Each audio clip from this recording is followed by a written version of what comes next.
I'ma get it. You know I be on the way. Yeah. You know I be on the way. Man on a mission, I'ma get it. You know I be on the way. Yeah. It's all hard, ain't no fear here.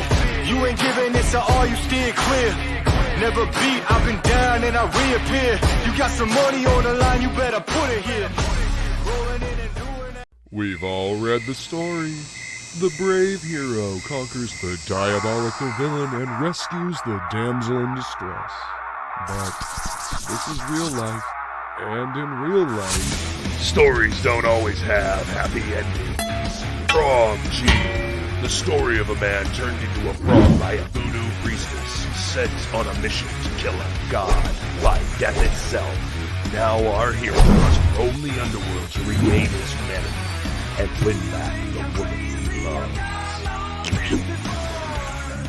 There's bound to be terror, ism, and schism, grinding on and true. We are the ones who must put the position in fear. Trending click, lesbian love is accepted and right. David, feet hair in the mix, blending the 80s and 90s with hate. Long day lay me low.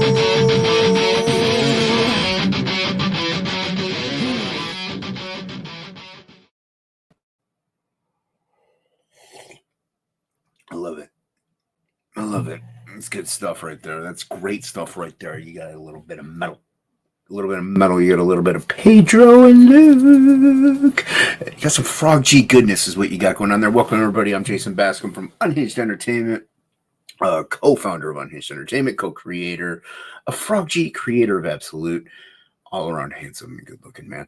Welcome. Doing the fate of Frog G. The fate of Frog G. That's what we're going to talk about tonight. We already have someone. We already have somebody up in this chat. We got Shadowhawk. What's going on, man? Good to see you. Shadowhawk talk, Shadowhawk backs. Shadowhawk's a swell dude. Pardon me. You can catch Shadowhawk over on Devil Flyer.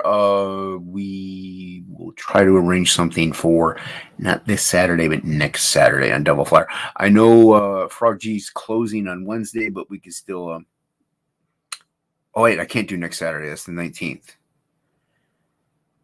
I have a thing at the local comic shop. We'll work it out. Don't worry about it. Maybe an impromptu thing tomorrow. I don't know. I got a busy day tomorrow too, I think. So I'm not avoiding Devil. I swear I'm not avoiding Devil. But yeah, welcome. Thank you for swinging by, Shadowhawk. Yeah. So okay, David. Okay. Work's been very, very busy. Very busy. Our power went out yesterday at work for like a good 45 minutes. And when you're working in shipping, you work 45 minutes. Machines are down. They can't print things to get them to the ship and things, so they got to warm the machines back up. But also, they're down for 45 minutes. But when the power it went onto the generator. When they went on the generator, they couldn't do the air compressors though to run the machines. So we just were shipping what we could ship. And then later on, the air compressors eventually kicked on because we got our power back and stuff like that. So, but carries over to today because they couldn't print as much. So they had to print today. So we were just slammed today at work.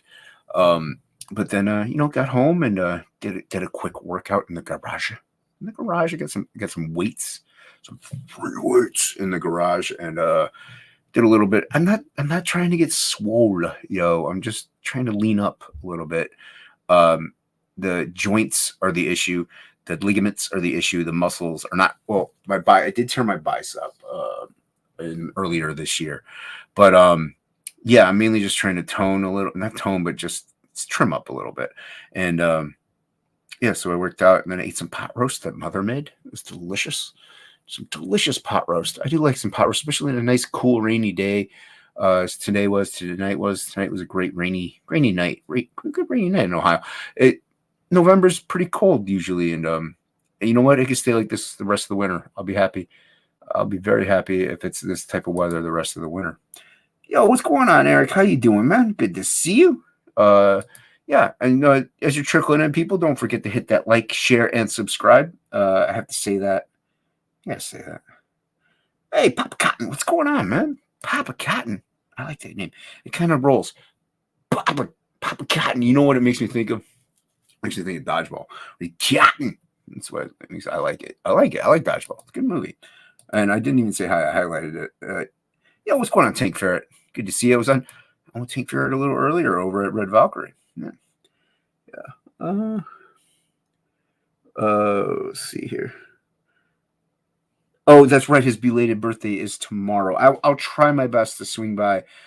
I don't know what's going. Weekends usually end up being busy for me, just because it's the time I have off of work and I can actually run around and do stuff because I work during the daytime. I work 10:30. I work 11:30 to 8. So my day's shot. So weekends is when I do my running around.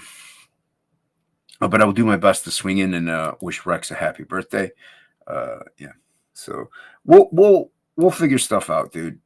We don't close down the campaign fully. We're gonna wait a little bit. Speaking of the campaign, yeah, everybody's saying hi to everybody. Oh, was that Flying Feline I just saw? Welcome, cilantro, skulls and cilantro to you. I have a lovely singing voice. It's magical, one might say. All right. Without further ado, without burying the lead, let me copy the link here. I'm going to copy the link and I'm dropping in dudes first, and then somebody wants to come in. I told Shelby I'd be doing a stream. So I am streaming, but I wanted to stream. It helps if you type things properly. You mean there's no matches? What if I type suck it? There's no matches. Am I on Twitter? I don't have my hands on the right keys. So even if I did, I'm still saying, what? Oh, it just took a while to generate. Twitter, you could suck. Come on, Elon, get your stuff together. There we go. It took a while for it to.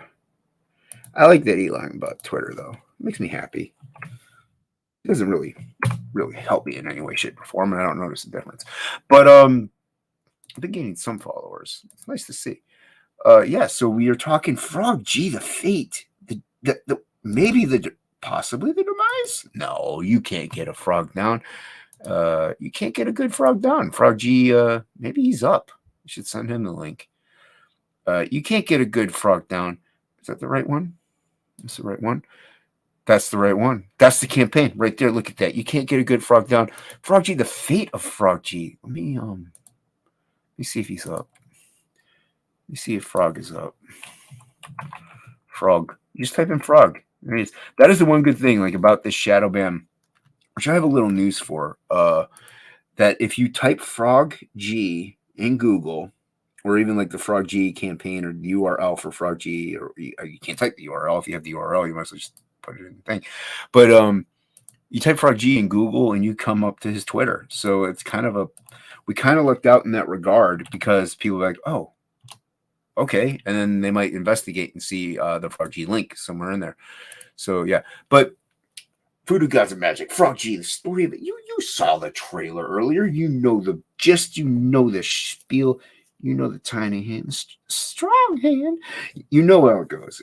A young man is turned into a frog by a voodoo priestess and sent on a quest by Death himself to kill a god and win back his humanity and get back to the woman he loves. It's all ages, all fun, fairy tale, epic fantasy, monsters and myths and creatures and frogs and magic. And I mean, come on, it's got everything you possibly want. You want to back it, and I'll tell you why you want to back it. Not only because it's got everything you want to watch, not only because it's a fun book, but because we're ending soon. We're ending Wednesday. On Lord Crackhead's channel, I can't announce that. I can't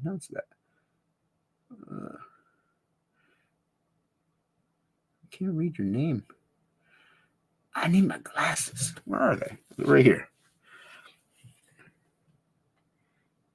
Oh, it's Bird. What's up, man? How you doing? Good to see you. Thanks for swinging by. I appreciate it. I know I'm behind in the chat, but we're going to be closing on Lord Crackhead's channel Wednesday night. I'm going to do a closeout stream. I don't know if it's going to be going to 3 a.m., but we'll go as late as we possibly can with Crackhead. Friend of mine, friend of the channel, friend of you and friend of you as well. I mean, it's sort of Crackhead. I mean, how can you go wrong? How can you go wrong with, you know what? I'm going to say it. I'm going to say it. You can hold it against me. You can quote me. Lord Crackhead is my favorite Crackhead. I know it's saying a lot. You're like, Jason, how many crackheads do you know? I mean, I don't want to dox people. You know what I mean? So let's just say, I don't know, crackheads out there. So, yeah, Jeremy's my favorite crackhead. And we're going to be closing out on his channel. But aside from that, now we're going to stay in demand for a little bit. Maybe permanently. Well, not permanently, but we're going to stay in demand into the Christmas season. We're going to see how it goes because of the shadow ban. I'm up for leaving it in demand until we fulfill. But you know, confidence is low at this current moment just because of, and with the shadow ban, let's let me holler at you. Holler at you real quick here. Let me holler at you real quick. I was just on with Red Valkyrie, and I believe it was Comic Book Bob. I think it was Comic Book Bob that was saying, is there a hole in this? No. That our good friend of the channel, friend of you and me, Pedro Ang. Oh, I love the grape Gatorade Zero. It's sweet. He's been doing some digging. He's been doing some investigatorial work and diving deep into the interwebs, the dark web. Sip of coffee. It's good. I like Starbucks French roast. Black. Like my soul. So Pedro has been digging deep. Is people saying hi? Cool. In investigating, if you will, and he has found that now Comic Book Bob relayed this message to me, so I didn't hear from Pedro. But why would Bob lie to me? I know Bob. He's a good dude. You know, I think he's a fellow Ohioan. So he said that Pedro has, you know, seen that it's not just the comics division that's getting shadow banned. It's a lot of campaigns, a lot of things. And so it doesn't look like a direct attack on CG, which is good. You know, we don't like that. We don't like that. We're stubborn. We're weird. So it looks like it's more or less of a managerial, managemental. It's a management issue. Management issue. The new CEO or whoever, I guess they hired people or fired people, and things got discombobulated, and so things aren't going properly. So the codings are getting messed up, and you know things are going. But see, that's the one thing I've heard though. I've heard that. Like that's what Pedro's found out. I've heard other things from other people. I've heard that the CEO is kind of going to phase out the comics division and the creative divisions and focus more on IT. You know, the tech aspects of it, not IT, but the tech aspects of Indiegogo projects, and lean into that. I've heard a lot of things. Now, I'm for one, and this brings us back to our hip hoppity green friend here. I for one. That's why people are like, oh, we don't know what to do. Stay in demand. You know, I, for one, multiple sites, multiple platforms. I think that's a good idea. You know, Kickstarter. We'll do a Kickstarter, possibly crowdfunder. I will have it up on my own website. I'll do a Shopify later on so people can get it. So Frog G will be everywhere. I mean, you see Frog G everywhere. Absolute is going to be more places too now. Except book one. Book one. The originals were only on Indiegogo. That was the thing for that campaign, only on Indiegogo. But the reprint is going to be a all-in-one book. It's going to be a collective, a trade paperback, if you will. So that will be available other locations. Yeah.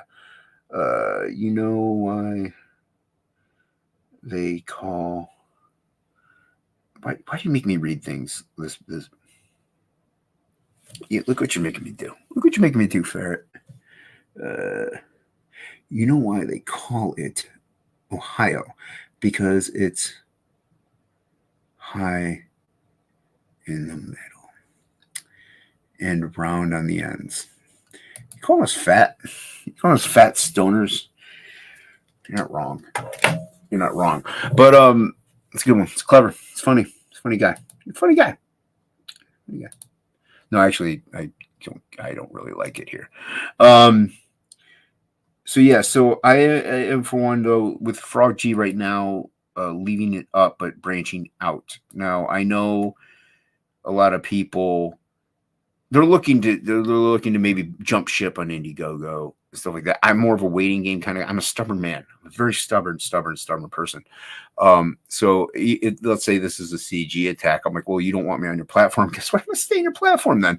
That's what I like to do. I like to be like, sit on it, as they would say in Happy Days. But yeah. So, but it's a great campaign, and every time I look at it, I'm like, man, we're good. Like we're good. Ink and I are a really good team. We do some good work. This is some high quality stuff. I mean, it's fun. It's fantastical. It's different. There's textures. There's grit, and like this is my style. I like it. So I'm kind of biased in that way. And I love Ink's colors on it, but and I do like the traditional 90s stuff too, or the traditional comic look, and I can do it if I wanted to, but I prefer this. Look at that. I know this freaks Dean out. This might freak some people out that he's got human teeth. He's a human that got turned into a frog. I mean, he's gonna, some parts of him little left over. He's even got a butt. He's got a little frog butt. Frogs don't have butts. Okay. So he's got human teeth. Some people are just gonna have to deal with it. Dean, look at these. Let me zoom back out. Look at these. Look at these teeth. What is this? What is this down here? Wow, that really popped out. Okay, there we go. No, I didn't want to do it. Okay, look at this. It's so cool. Look at those eyes. Inkspot said there's a little roach down here. There's a little cockroach. Inkspot's put that in. I had there was like a smear I had there. It was really just grit and dirt, but it accidentally smeared, but it kind of worked with the piece anyway. Like his bathroom's a little dirty, so Inkspot put a cockroach in it. I thought that was funny. Yeah, he's got human teeth. Look at gnarlied up they are. It's cool. That's awesome, man. Look at that. Look at that. It's good. It's good stuff right there. This good stuff says it's good stuff, and Mrs. Good Stuff says it's good stuff. Look at this. Hey, look at that bathroom. Look at that bathroom. Look at this doom buggy here. I like that doom buggy. A little beetle. Flying off of the streets. You can tell he's hauling. He's going fast. He broke a garbage can here. You see the garbage flying up here. You got an apple corn bag of chips, coming out. He's like backing out super fast, so fast he hit his garbage can because he's in a hurry. Look at him trying to get in like, man, how do I get in my car? Look at it. It's like, God, I can't get in my car. My feet come back. Like, look at he's hunched in the wheel. Like, oh man, what's going on? Because he's awkward. He's got big feet. He's like his bulbous head doesn't really quite fit in his little beetle. Granted, he was a big black dude, so he didn't really. Just try not to think about it. So yeah. But it's just fun. Look at that. These fantastical colors. He's supposed to put like a comet there. He had a spaceship in here too. I think. I thought he had a flying saucer, but he did. Look at this. Put the moon up here with the clouds in front of it. I'm a little upset about that. We all know clouds go behind the moon, but whatever. I guess we're not officially Comicsgate now. But yeah. Look at that. That was a fun one. You get a little speedometer here. Inkspot's put a lot of this beautiful background in behind the shed, because originally this panel here, all it had was it has his hands and wheels and stuff like it, but the background here, all it had was the little shed. That's all I drew. The rest of it is I think I have a little bit of the shrubbery around it, but Inkspot's did that swampy, murky background coming out of it, a little hazy, really cool, good stuff there. Look at her. Looking all sexified. Wait, he took out. Where's the page with her turning into her? What did he take it out? Why did he take? Oh, wow, I'm way far down now. What did he take out that page? Oh, why did he take that page out? He should have left it in the transformation page, just because I don't know. Maybe people were getting confused, and that's why he took it out. I don't know. Inkspot runs the campaign site itself, like the design of it. He came up with the design of it and laid everything out and did everything. So he kind of has. I mean, I can go in there and do it too if I wanted to, But yo, what's up, 80s mate? How you doing, man? You'll drop 80s link too. We'll see here. Yeah. I want to say hi to everybody. 80s, say hi to 80s mate, everybody. Everybody say hi to 80s mate. So yeah, so but I mean, come on, look at, oh, so hot. She's sexy. Look at all these lighting. Ink Spots killed it. He actually colored each individual dread instead of just putting a clump of color there. I'm kidding. I'm messing with you, Ink. Look at it. Look at that. Look at that glowing skull orb thing. So dope. So cool. And he's even got the candlelight back there. Multiple light sources bouncing off and reflecting. Great work. Great work. I love working with Ink. He's a talent. He even put this, like, I had, did I have a question? No, but he even put this little skull guy in here, like, what? And he's like, hey, turn me back into a frog. And then Ink Spots had this whole background that he did in here with this dinosaur rug, and you got jars of hands and stuff like that. Really cool. You got the car in the background here. Outside, the light shining in. The light shining in. You can't really see the car. And he's like, turn me back. She's like, no. Like, I'm gonna blast you instead. And look at that blast. That's so cool, man. He was supposed to put out an update of the 2-page spread. So maybe he did. I'll check it. But I know we're going to have an update about that too. So about Ink Spots. But that is so cool. Look at this. Look at this. Like, he did exactly what I wanted him to do as well without me telling him with that blast. I wanted, like, I even left space, a little bit of space here in the eye area. Like, I didn't detail it up too much and left it kind of purposely blank. That way, because the light would blow it out anyway. There's no point in inking it. So, and he was doing something different before, and he didn't like it, and he changed it up and it turned into this. And like, I wanted the beam coming out, and I wanted him to put in some extra stuff, which he did. So he did exactly what I wanted him to do without me telling him to do it. So we jam, man. We jam. And then you get the beautiful, you can get the supplemental, get the supplemental, back to basic book at $25. You get the book and supplemental and all the stretch goals.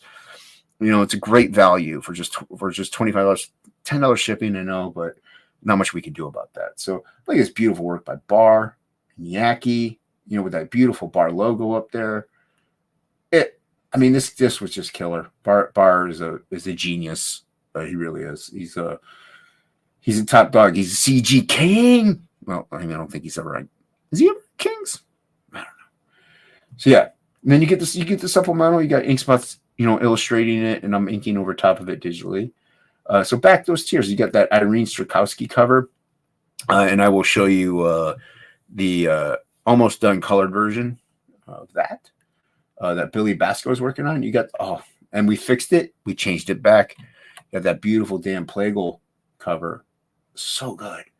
Look at that. Look at all that detail he put in here. These monster heads in the background. The Baba Gaga. You got Ragetality right over here. Right over here. You see him right there? Ragetality. Yeah. So yeah.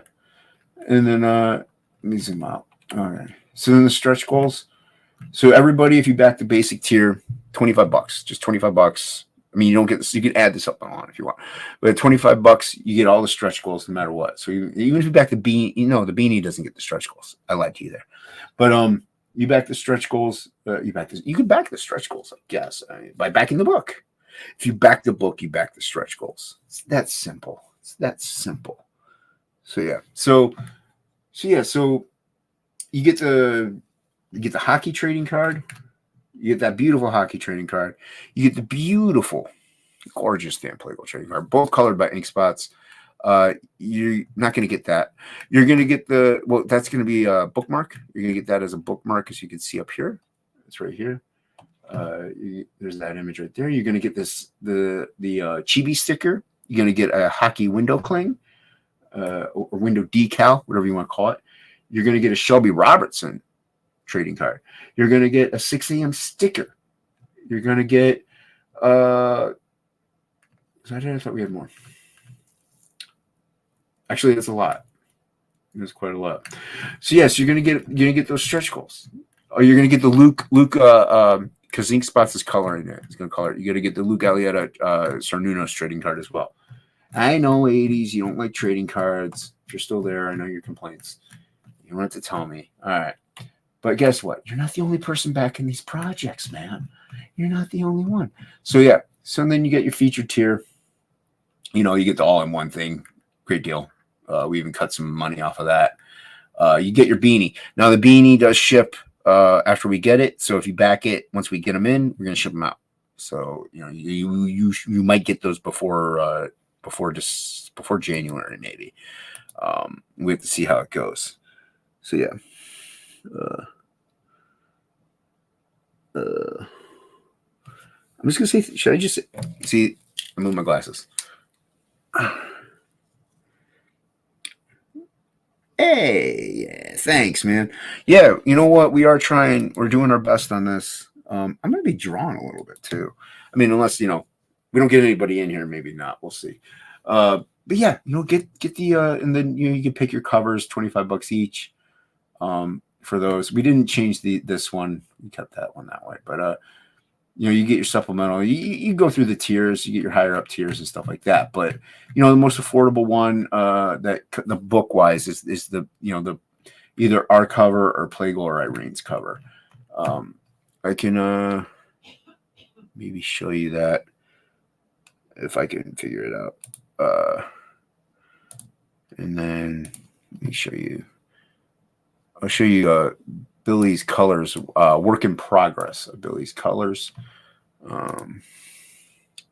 So we stop sharing screens and then we share the screens again.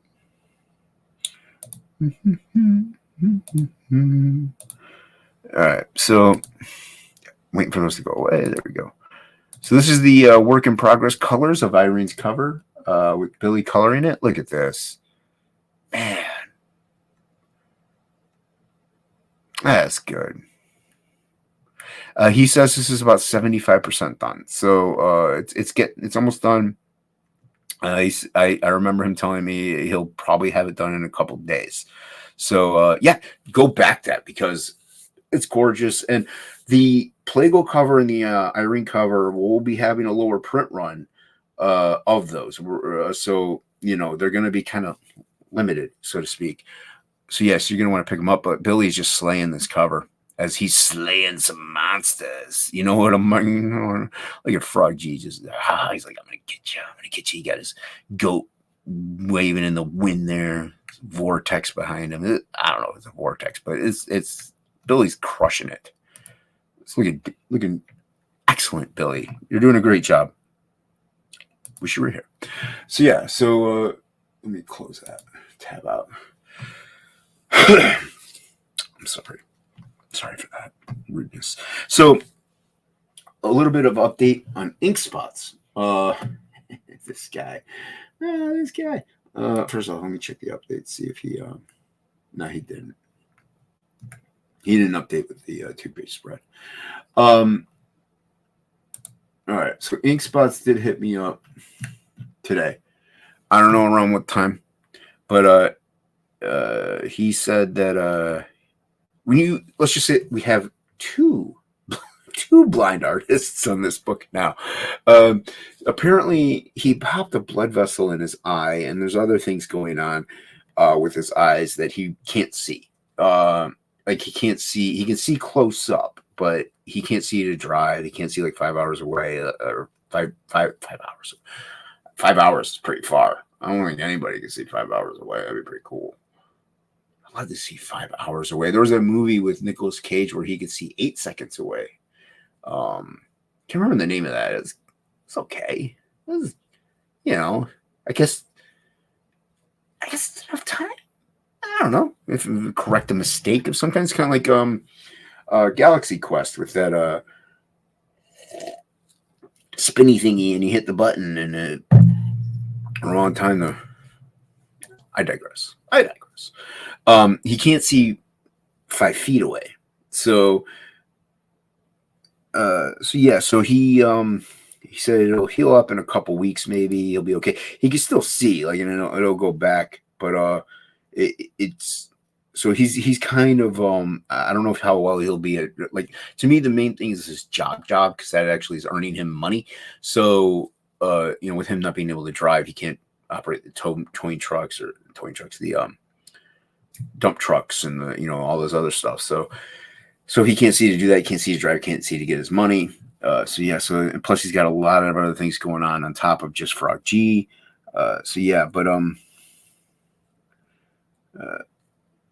Yeah, we got the bird up in here.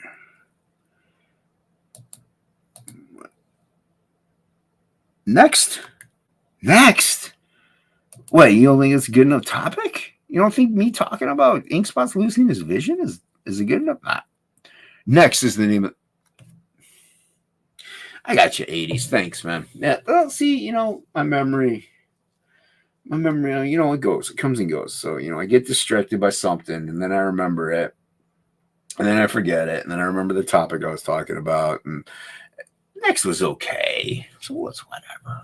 I mean, it's on. It's good background music. See what I mean? Like, my brain just doesn't function. But anyway, he can't see too far away, so I don't know how that's going to affect his coloring. But obviously, I would rather him get to his sights and work at his job because he needs to do that. He's got a lot of other stuff going on top aside from the comic. So it's like it's constant bad news for Ink lately, just because with the campaign getting shadow banned, and now you got this going on and stuff like that. So so hey, but if you back the book, maybe Inkspot's vision will get better faster. If you back the book, Didn't know who was it that tried to do Christopher Walken last night? Pardon me. So yeah, I mean, we're having a lot of fun. We're having a lot of fun in this campaign. And the next one's going to be even better. So the next one's maybe still on Indiegogo. We got to see what they do, but maybe just Kickstarter. We'll see what happens. That's something way down the road that we have to discuss, because my whole thing behind this is why pull the campaign down? Like, I know we're shadow banned. Why pull it down just because we're shadow banned? We might get a couple backers here and there. You never know. So while we're in demand, so that's still some kind of income. And if we get no backers, oh well. I mean, it sucks. But if you get no backers, it'll still be there. I mean, there's plenty of campaigns that have been up for years that haven't gotten backers, and I don't know who knows how long that are still up. So it's fine to leave it up. I'll have to try to persuade him, because he kind of wants to take it down, and this is why you want to back it, because if we stick with this plan, you only have a limited time to really back it. He wants to I convinced him to take it down sometime after Thanksgiving, mainly because I'm going to be outside my local comic shop next Saturday. If you live in my area, it's at the Menor Mall. If you live in Northeast Ohio, it's at the Great Lakes Mall. I will be there. You can Google the Great Lakes Mall, Menor, Ohio, and I'll be there next Saturday, not this Saturday, next Saturday, outside my local comic shop from like 11 to 4 or 5, somewhere in there. So yeah, but we might get some backers. I have the flyer up at the comic shop with a QR code on it that you can scan. That's the great thing about, like, even if we're shadow banned, you got the QR code, and I know you love them 80s, so you can scan it. I know Rick Saylor is going to end up being there. He's going to pick up his Reaper Destroyer piece that he got for the thing. Yeah. Let me star you. You are the star of the show. Yeah, so you're going to want to pick this up. You're going to want to back it. You want to get it all ages, 48 pages, fantasy story. Yeah. So, all right. Nobody wants to join me. 1 is the loneliest number that you'll ever do. 2 can be just as lonely, but it's not as lonely as the number 1. All right, let me do them directly, because Shelby, I can tell him that was my phone that just fell out of my pocket. All right, did I just unplug myself?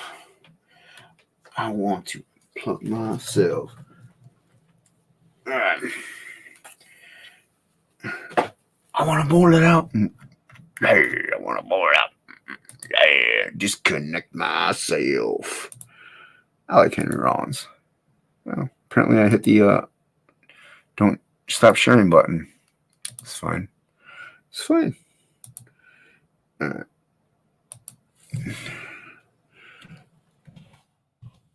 And let me disconnect myself. Oh, I had to hit the back button. I know we have I think Irene is streaming. I know Ballers is going on right now. But hey, you got to stream at some point, don't you?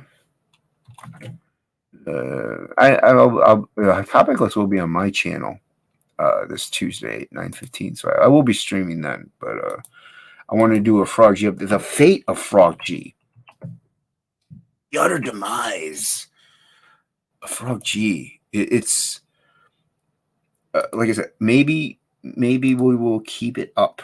I might have to convince him. No, you don't, dude. Come on, let's get real. Let's get real. You know what I think it is? I think you like the front. I think you like to put up this tough front, like, oh, I hate everything. I'm a tough dude, you know. And I think it's all fake. I heard the boop. I heard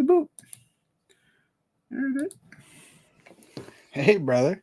What's going on, man? You're like, nobody's gonna join me. I'm sitting here waiting for the link. Oh, so you think I'm gonna send it to you? No, you like, I'm gonna send 80s the link. I said I might send 80s the link. I said I might send 80s the link. See, I didn't catch we'll have that to part. see. You gotta listen. I don't listen. See, you don't listen, man. You just hear hate. That's right. That's right. Yeah, I was just like, all you hear is.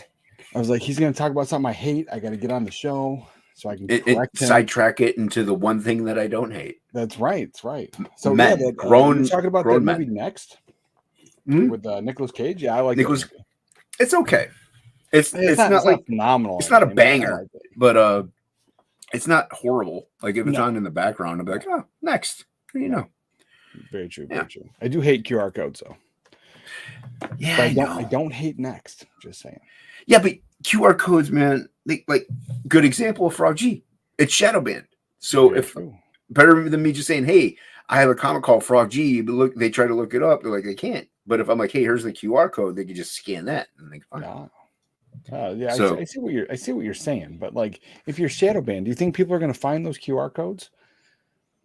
Well, yeah, because they're hanging up in places or they're on my phone. They're shadow banned to that too, because people are staring at their phone as they're walking around instead of looking at the QR codes that you posted all over the place. No, but see, it's like I said, the comic shop. So they're my friends. So okay. As friends should do, they should be like, hey, check out Frog G, scan the QR code. The phone is already in your hand. That's true. Fair enough. And then, yeah, you know which one I love? They're walking into walls as they're staring at their phone. They're like, oh, I might as well scan this. Exactly. And the one that I love is like, oh, hey, here's the QR code. And they're like, oh, my phone doesn't have the camera. It's like, you're a liar. You have an Android. You have an iPhone. Every phone has a camera. Every phone has the capability. Fairness.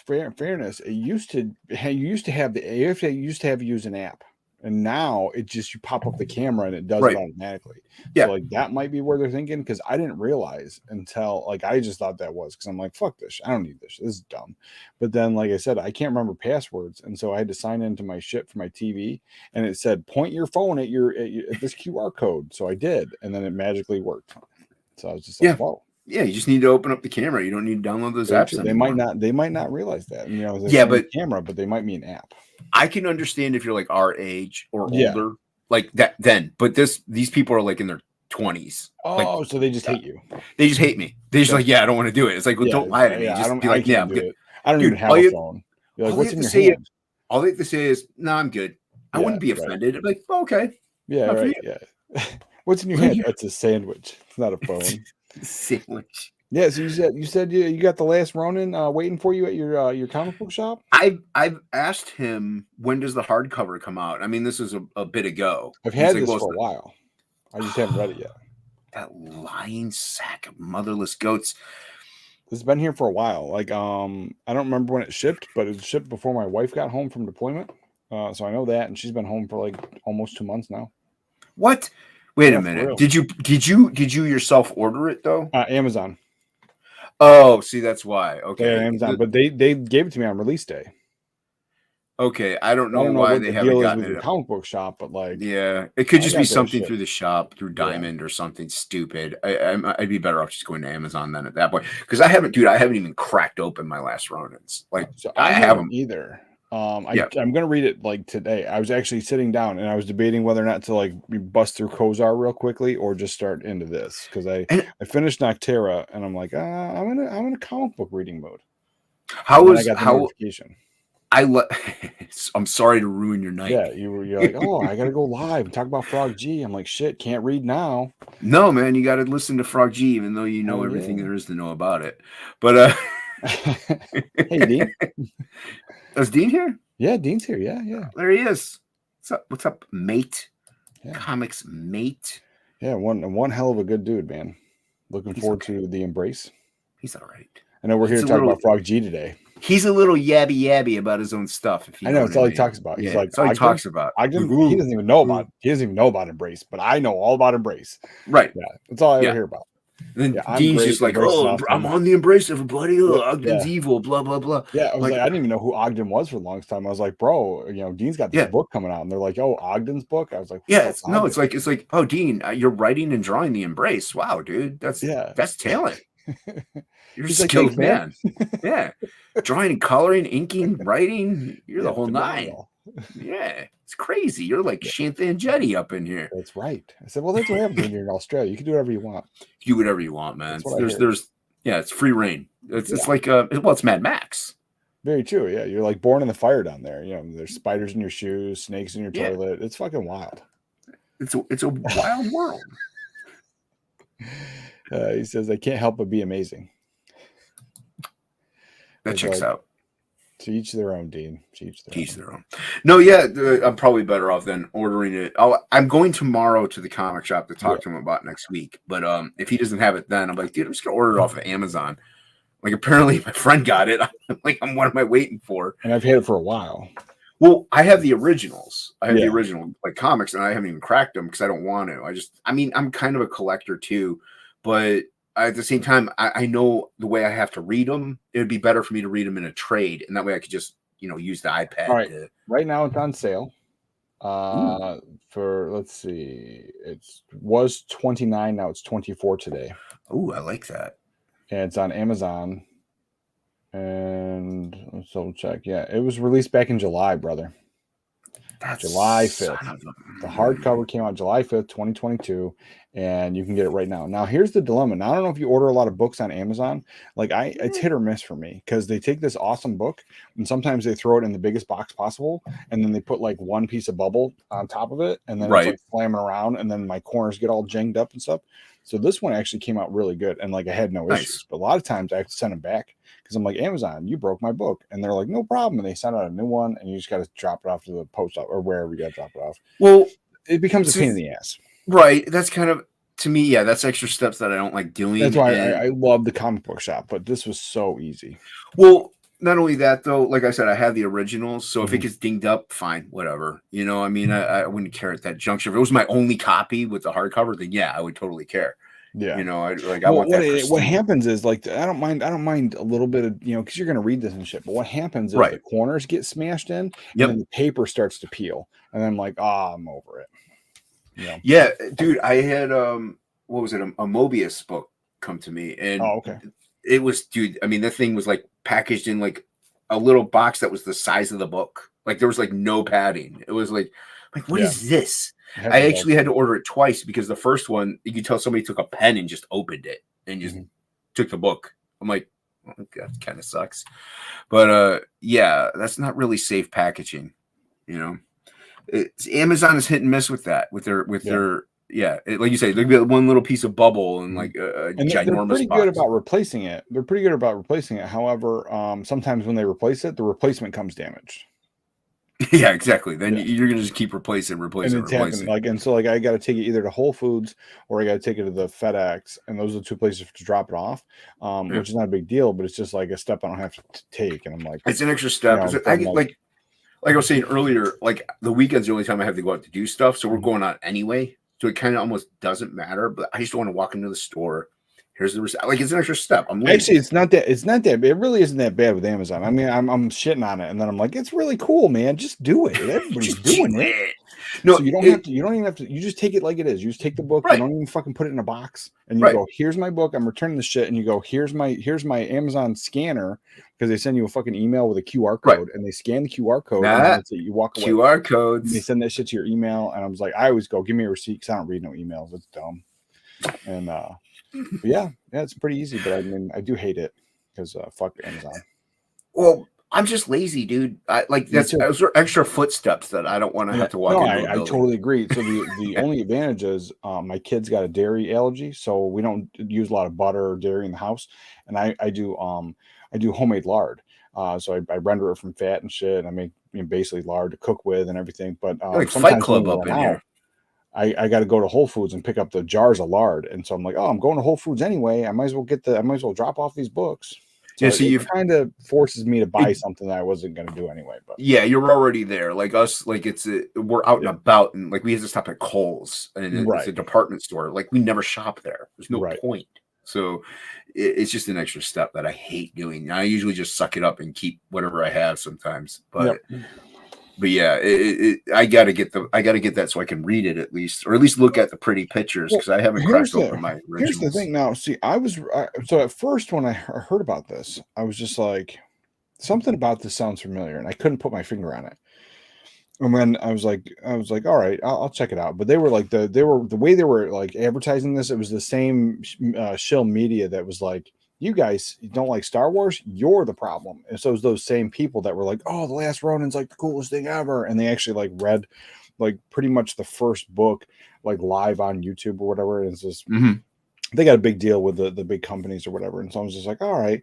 I was like, maybe, but something about this sounds familiar. And then I remembered like EVS fucking basically pitched this idea on his channel because if I had charge of the turtles, like I would do this. And then I brought that up, and then they're like, somebody else was like, yeah, EVS did that, but I know some stuff that's going on in the background. So this has been going on for a while. And I'm like, okay, I mean, maybe it is, maybe it isn't. I was just like, it's very interesting because I was like, I don't know about that background stuff. I just know what I heard. And it's just interesting that EVS is like, bam, this is what I would do. And then shortly, a while later, there's a book. I'm like, whoa, that's cool. And yeah, there could have been, like you said, you don't know about it. There could have been background talk. That guy could have just been saying something to tell you that way to save face. You know what I mean? Make it look like, hey, it was totally Eastman. You know, but then again, man, we do live in like a hive mind almost. Like, given it a long enough period of time, people are going to come up with similar ideas. So no, 100%. As I said, I haven't really like thrown my hat in the ring for anything, but I have come up with some ideas for characters and stories. And like as I'm doing, I'm like, oh, Wraith of God, I fucking loved it. That sounds like a lot like I got the thing in my head. So changing that. And then so then it's like, oh, it's cool. You know, it's like I really liked it and stuff. But I was just saying it's that same thing. It's that hive mind. I didn't fucking tell Aaron nothing. Right. Yeah. So like you're hitting up Aaron Presley in the DMs. Hey man. And it's like it's not the same, but it's so similar. It's just like it's like the same time period, like the same. And I'm just like, Jesus. And then like I was thinking of something else, and I showed somebody else, and I was like, I fucking literally like snapshotted it and DM'd him. I was like, what the fuck, man? I was like, I understand there's no original idea, but when it's like almost hitting the nail on the head, I'm like, fuck. Yeah, like I was like really early 20s, dude, like 21, 20, 22, somewhere in there. And my friend and I came up with an idea of a character that like he's a drug addict, but he would take this one special drug that could make him see into the future or like create things and do stuff. And here they had a similar character. Or no, it was he could paint stuff and make him reality. They had a similar character. Then they came about a little bit later on Heroes. Oh, okay. And we were like, oh, like that's my character. I'm like, that's like, and I don't think somebody was at Eaton Park on that night, you know, listening in on us. No, so yeah, so it's like oh man, I get it. There's a hive mind because like if you like the same stuff, there's always like a hey, that's really cool, but what if? And like it just changes the whole but thought process. And it sucks, but at the same time, that's how you know you kind of have good ideas. Mhm. You know, you're like, oh, somebody else kind of has the same idea and it is making money. Too bad it's not my money, Right, but right, at right. least I have clever ideas. I can come up with Mhm. something else. Yeah, and that's why, like, with this whole thing, like, I was just like, I wasn't like, no, f you, man. Like Right. EVS said it first. I was like, I heard it on his channel. I said that stuff's going on in the background, and we are not privy to that knowledge. So I mean, if for I'm just like, it's cool that he's like, bro, check this out, and it was a cool idea, and somebody made it. Either way, however it happened, and I even took into account of the possibility of the hive mind, like other Yeah. people would have been like, nah, and then it would just start a stupid fight for some stupid reason. It doesn't matter. We got a cool book. Yeah. That's what I'm And to looking at. me, it kind of is the thing that could happen. Like, there's pretty much just what if one turtle made it? Like, it's Yeah. like a what if. Yeah, So, it's not even like a crazy yeah. thing. It's not far off from what Stan Lee used to do. Yeah. He's And like, Spider-Man, go, and then they're like, okay, no problem. yeah. Well, Yeah. that's also a lot of original ideas stem from anyways. Like, what if the Hulk was doing it this way, but then Mhm. people or did this was created this way, and then they make their own character just kind of based around those things, and then skew it and give him a different personality. And the next Yeah. thing you know, you have the bulk, or whatever that you wanted to Oh, for create. sure, for But sure. yeah, No, and I was so trying to explain it to my wife because, like, she doesn't like comics, she doesn't like any of this stuff, and like, so she's been around, she's been alive, so she gets things, but she's never really experienced like similar stories, similar movies, where it's like something you love, and you're like, oh, that's the same damn thing, it's just in a different format, and like to really understand that, I was like, I have 1,600 movies in my house, and I love every single one of them. Like, out of that, she might love 10.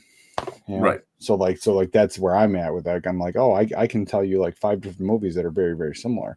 So when I'm trying to explain to these comics and stuff, I'm like telling her, and she's like, oh, that's just like this. It's like ripping this off. And I was like, actually, I said there's some influence. I was like, so it's influenced by this other thing. So I was telling her about Wraith of God, and I was like, there's a part in, I don't know if you read it, but there's a part in there where the character is very similar to Darkman. Like he's all burned up, but then he uses a mask to conceal himself. get around. Yeah. So yeah. And so I was just like, I was explaining, that about Darkman, and then she's like, I've never seen Darkman. I'm like, oh my god. Oh, you I was guys, like, it's just a cool, man. like it obviously influenced. I was like, even if it wasn't like a direct influence, like that's where it is. I see it. I watched the Darkman movies when I was a kid. Right. Like I see it directly. So maybe Aaron didn't think of it 100%, but maybe somewhere in the back of his mind it was there. Yeah, it tapped into that unconscious, subconscious part of his brain, and it just came out. She's going, oh, rip off, and I'm like, no, influence. Influence. Yeah, total There's influence. A whole different. Yeah. Yeah. Like I get, he didn't make a character with like tiny horns and this Right. Called him like Bat. Just called him Bat. It's like that's a ripoff at that point. Right. Stealing stuff. That's I was like, no, there are things that are like clearly ripoffs, and there's not, because like you're always worried about that. Yeah, you don't want it. Like well, the Embrace has a lot of elements of the darkness in it, stuff like that. It's a great book, but you can tell that Odin and Dean were influenced by a lot of other creators, and it just comes through. But it's still a very original story. Yeah, and that's all you're looking for. Yeah. And at the end of the day, yeah. So it's like, and I was like, if you love all those stuff, to combine them in a new, cool way, that's the way I look at it. It's awesome. Yeah, like Alien, dude. My first book, Alien Invasion. There's a billion Alien Invasion stories out there, but I was just tried to put a different spin on it and make it my own another thing. one on the pile. It's fine. Yeah, it's fine. I was like, speaking of that, I was like, oh, yours is called Absolute, so is mine. And I have an Alien Invasion story. Weird. What's so weird? Well, it was funny because when Absolute 2 was coming out, I think Testament was coming out, the first Testament book, and there were similar aspects to both of them. I'm like, dude, this guy, like, the aliens have a guy that tortures people that looks weird and funky. He's like, yeah, Testament, he's got a guy that tortures the prisoners and he looks all funky. I was like, all right, weird, dude. Because this thing had aliens too, and it was just, it wasn't the same at all in the slightest. It was just a couple weird little coincidental similarities that we couldn't have known about, So it was just very humorous. Yeah, but it's wild. Yeah, there's original ways to tell a story, but it's very hard to tell a very original story. And that's very true. And like my dilemma though is like making sure I'm not telling a similar story to somebody else in CG. So like, I mean, Right. I totally get the influence and I get that stuff. But like once I'm like, oh, it's very similar to what I was already thinking. I'm like, all right, I'm going to do this other thing. Maybe I'll do that thing later because, you know, no matter what, even if it's 100% innocent, somebody along the lines is going to go, oh, he ripped off so-and-so, you know, and we're all Yeah. in the same community. It's like, it's not hard to actually see that, but that's not the truth. So I was Well- like, I just either I'm changing it just enough, or I'm, you know, not the core idea, but like what the similarities are, or I'm going to just postpone it to work on something else. Well, and that's the other thing. Like, even though this is a small scene relatively in a way, it's still actually pretty big. Like, there's a lot of yeah. projects out there, man, and you can't see all of them. There's no No. way. So if you had a similar idea as somebody else, it really is a coincidence. Like, and that it goes back to the hive mind. You know, it just does. Like, creatives are creative, and they're gonna think like creatives. We all kind of have that similar thought pattern. You know, everybody would think like, oh, how does Wolverine, you know, wipe himself if his claws are out? You know what I mean? People think these things. So he's just like, well, he's hinges. Very carefully is the answer. Like the seashells. Yeah. Like the 3 seashells, which you have to ask Bar about if we ever see him again. Bar, I don't know where he's been. He's been busy, man. Every fucking time I turn on YouTube, Matt's there. It's like, it literally is like, who's on first? Like, he's everywhere. Yeah, he also has a family and a real job. Well, I don't want to say real job, but you know what I mean. Like, he's got a job. He's busy, but like, he's a busy dude. Like, every time I turn on YouTube, like, he's somewhere streaming somewhere. But yeah, you gotta keep that presence up, man. I don't hate him for it. And then, you know, I'm just like, bro, let's hang out. No, I just miss hanging out. That's all. Yeah, you know? yeah. It's just miss hanging out with a guy like Billy. Billy, you do I saw you stream, you do you, man. I said, but yeah, it's like Miss Bar. Yeah. Well, like Billy, I saw Billy for the I haven't seen Billy in a week except for 2 nights, last night, whatever. It was real brief. In a while either. Yeah, and which I mean, he's just keeping his head down, working. You know, I mean, so that's good for him. Yeah. So, but it's still nice. I usually encourage people to stop working. Billy's the only one that I don't. Like, we were hanging out in the back room, and I'm like, don't talk to me. Just keep drawing, keep coloring, do it. Oh, you can't get Billy to not talk. Yeah. It's an exercise of futility, my friend. But that's kind of why you bring Billy on, though. A little while, but it was what was it? Oh no, Ink Spot. So like, I didn't know. Like, I was just breaking everybody's balls, and I was like, he got made fun of and left the show and everything. But then he hit me back to, he's like, oh man, you know, I've had something going on. And I was like, oh no, cool. So I was just like, oh shit. As I've been telling everybody, you're a little bitch. Yeah, well, he is. Yeah.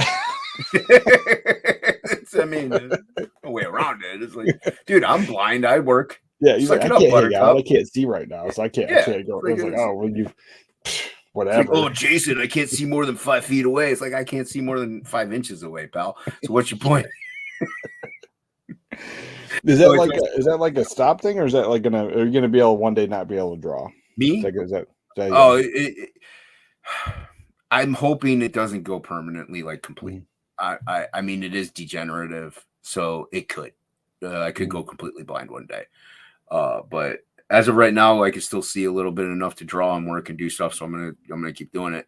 But I do, and I know people are like, oh, I'd make the appointment if I were you. But it's like, well, things happen in life, and I'm busy, and busy. I can't do. I only have so much PTO. I can't take that. But I got to see the specialist again to get genetic testing done, and if it's genetically inherited or whatever, there might be something that could not cure it, but maybe help it ease up, even if it's like 5%. You know, that would be a blessing. But because it has gotten worse even over the past couple of years, even since I've been in CG, like it's gotten worse. But I can still draw. So, but that's something that I could go fully blind. I was like, I don't feel like you're like Stevie Wonder. You know, who not right now. All those celebrities say that he's lying. Oh, that's what I heard. Yeah, Ray Charles is really blind, but Stevie Wonder's faking it. Yeah, like, there's so many YouTube videos of celebrities like saying that they were shocked when they found out Stevie Wonder's lying, and then they all tell this like crazy wild story where he's like clearly not blind. Yeah, but what if that wild story is like, yeah, he was in his house and he did this thing? It's like, well, he could just be used to his environment and actually It's like out in be public, tricking you. like talking about like getting on elevators and doing shit, like actually like maneuvering around something so he doesn't. And like trip he over like it. hits the floor he wants or something like that. Yeah, literally like going in the elevator, pushing the button, like all by himself, like walking around something so he didn't trip over it, and nobody told him it was there. He doesn't use the fucking cane thing. So like, the Tracy Morgan one was the funniest thing ever because like he was like they were like Stevie Wonder's not blind. Like, what are you talking about? Like, no, of course he is. And he's like, nah. So he does this whole thing where he moves the furniture, and so he starts like maneuvering around it. And he's like, this is how Stevie Wonder gets into a room, and he's like jumping around the furniture, and then he like throws himself down. And so I was like dying laughing, but there's like tons of it, and like all the celebrities were like shocked that they're like, oh, the dude lied. So it could also be just a big joke. Those are his friends, and they're like trying to. I was like, you're always trying to be Andy positive, Kaufman, bro. them. You're always trying to be positive. I'm just saying, I think it's fun. I'm just trying to put a different spin on stuff, man. I don't hate it. That's the one thing I don't hate. I'm like, hey, more power to him. More power to him. He's trying to piggyback on Ray Charles' coattails. Well, like, look at Andy Kaufman, though, man. He would trick the world with things. So, Yeah. I mean, it wouldn't be not hating on Ray or It sounds like you're hating Ray. No. I'm just saying, like, I was like, you don't seem to be lying. You, sir. I see you squinting at the thing, trying to read things. Stevie Wonder's like jumping over obstacles. Hey, Fanta. Yo, what's going on, Fanta? Big supporter of the channel and a friend. We love Fanta. It's like, Stevie, man, I see you watching YouTube. Commenting on everybody's thing. Come on, man. I see you in the chats. I was like, I don't know if it strikes your channel or whatever. I'm sure it does because almost everyone I saw was on like late night shows. Yeah, it strikes YouTube. I'm sure if you just type in like Stevie Wonder not blind, it's going to come up with a bunch. Oh, I'm sure it would. Yeah. Everybody back, Frog G. Yeah, but I mean, very well. If it's an act, it's a very good one. Yeah. Oh, there's a compilation already. Stevie Wonder not blind compilation. Sure. Stevie Wonder's not blind show verification videos. That's people. That's not celebrities talking. That's like somebody pointing it out. So I don't know. I didn't verify that, but here's one. Let's see. Here's one, I think. Sure. Yeah, this actually made the news apparently. Sure. Hold on. Let's see. And speaking of, another person that has vision problems is Fanta. Oh, okay. I did not know that. Yep. Yeah. All right. So I think this is Stevie Wonder can see largest compilation evidence. I'm just saying that there's a building list of evidence that maybe, just maybe, Stevie ain't blind. Yeah, he picked up the microphone. The song Sir Duke about me. And he's been faking his blindness his entire life. That sounds like a crazy conspiracy theory. Stevie is probably, I'm going to tell you something. I've been spending my whole life with him thinking he can see. I know he can see. I go over to his house and he says, I got a record I want you to hear. He pulls a cassette out. Cassette. Paul, you don't know. A cassette is forget about it. So he pulls the cassette. He says, come go with me in the car. He goes out to the car, and he goes on the driver's side. and he said, get it on the passenger side. I get on the passenger side. And then he puts the cassette in. He cranks the car up, and he goes, and he puts it in reverse and starts down the driveway. He's going down the driveway. I said, Stevie. He goes, I got you. That could still be a prank, though, right there. It could be. That could be a prank. Yeah. Oh, yeah. All I do all this in front of Stevie, so don't look up. Stevie does some up to me. I've never heard him. About the time he came up to the radio station when I was on the beat out here, Stevie was supposed to be performing live or doing keyboards, and he was late. And I just bought this brand new truck called a Lincolnwood a long time ago. I'm on the radio. I get a phone call. It's Stevie Wonder. I said, yo, Stevie, where you at, man? You supposed to be here. Now I'm on 19th floor on Wilshire doing my radio show. I said, Stevie, where you at? He said, I'm here, man. I'm just pulling up. I said, well, you can't drive. He said, oh, yes, I can. Look out the window. This motherfucker was in my new truck. See, that could be With another the windows down, and it was moving real slow, and the motherfucker was waving. You let Stevie Wonder drive your snowmobile. Now,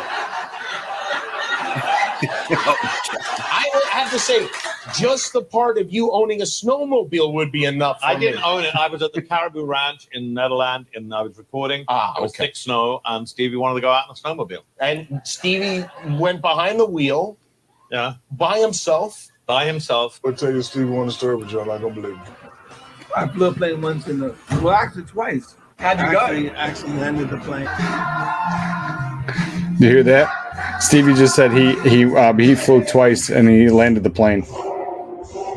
But this was the one I've seen this. Like he actually caught that microphone. But if they tell him where it is before the show, he can grab It's it. falling. Like how are you gonna? If you're blind, you're not gonna know something's falling unless it like falls next to you. I'm just saying, like he Right. caught Well, that. but still, okay. That one, yeah, that one is weird. But those other ones are just like there's stories Right. of him slowly creeping or doing this. Like those could be staged like by somebody. Like, hey, Stevie, get in the car. We got a fun thing. I'm just saying. I'm just playing devil's advocate, man. That's fine. I know. Just playing I devil's know because advocate. how you spell Tracy Morgan's name? TARCELQ. Okay. Morgan. Apostrophe. QSR. Let's see. Morgan. There we go. I'm going to tell you something. I've been spending my She whole said life that. with No, him let's see, thinking what was it? he can Anthony sing. Anderson. That's what it was. I thought Tracy Morgan did it too. Oh. I did. Okay. Hold on, wait. Wonder to a basketball game? I did. Okay. See, okay, what y'all don't know. You were gonna dunk on Stevie? What y'all don't know, Stevie can see. Stevie can see. It's just an act. He can see. Stevie can see. They might want to kick me out, yeah. Yeah. So one of the great stories for a couple of reasons in the book is you Walks to me, looks me dead in my eye and says, Anthony, get me to a piano. I was like, Stevie, well, hell, if you just walked to me, you could have walked to the piano. He caught himself. He caught himself and had to play it off. It's a true story. It's a true story. So, According to Shaq. we lived in the building on Wilshire. So you park your car under the valet's down there. So I'm already in the building. I'm coming through the lobby. See, all these are already in the Stevie building. Wonder. He comes in, says, "What's up, Shaq?" Presses the button. Oh, that's true story. Presses the button, gets off on the floor, buys stuff, goes to the room. I went and called every person I knew and told them story. They believe me. Oh, bro, he got on the elevator. He's like, "What's up, Shaq? How you doing, big dog?" Yes, he did. Yep. Wilshire Boulevard. Yep. Wow. Yes. But yes, I did challenge him to a game of one-on-one basketball for a charity event that he does for his son for any city youth. He said, you know what, Anthony, I don't want to embarrass you one-on-one, so let's just do it free throws.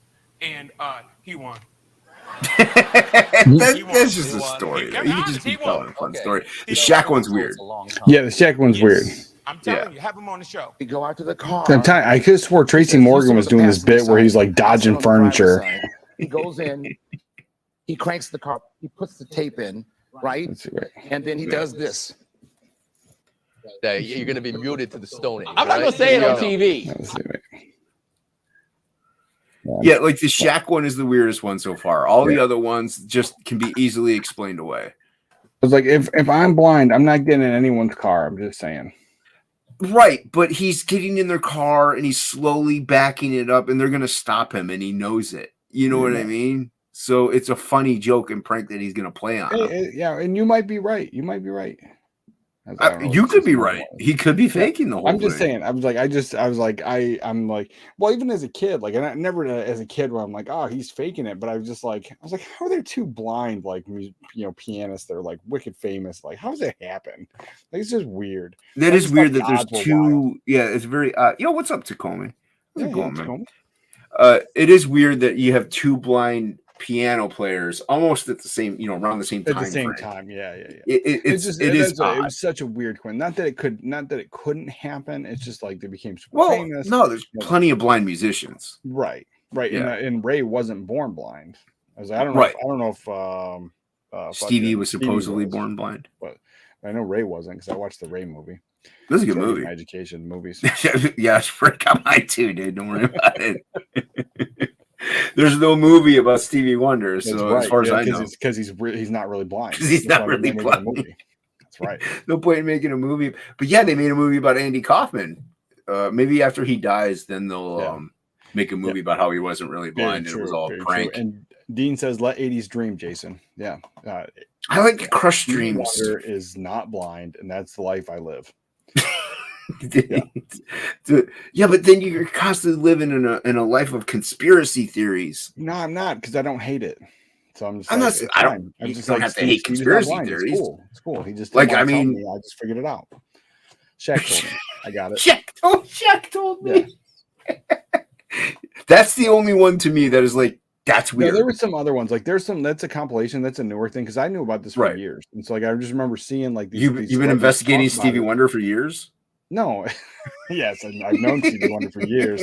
We hang out sometimes. Well, I'm not hanging out with you, Jason.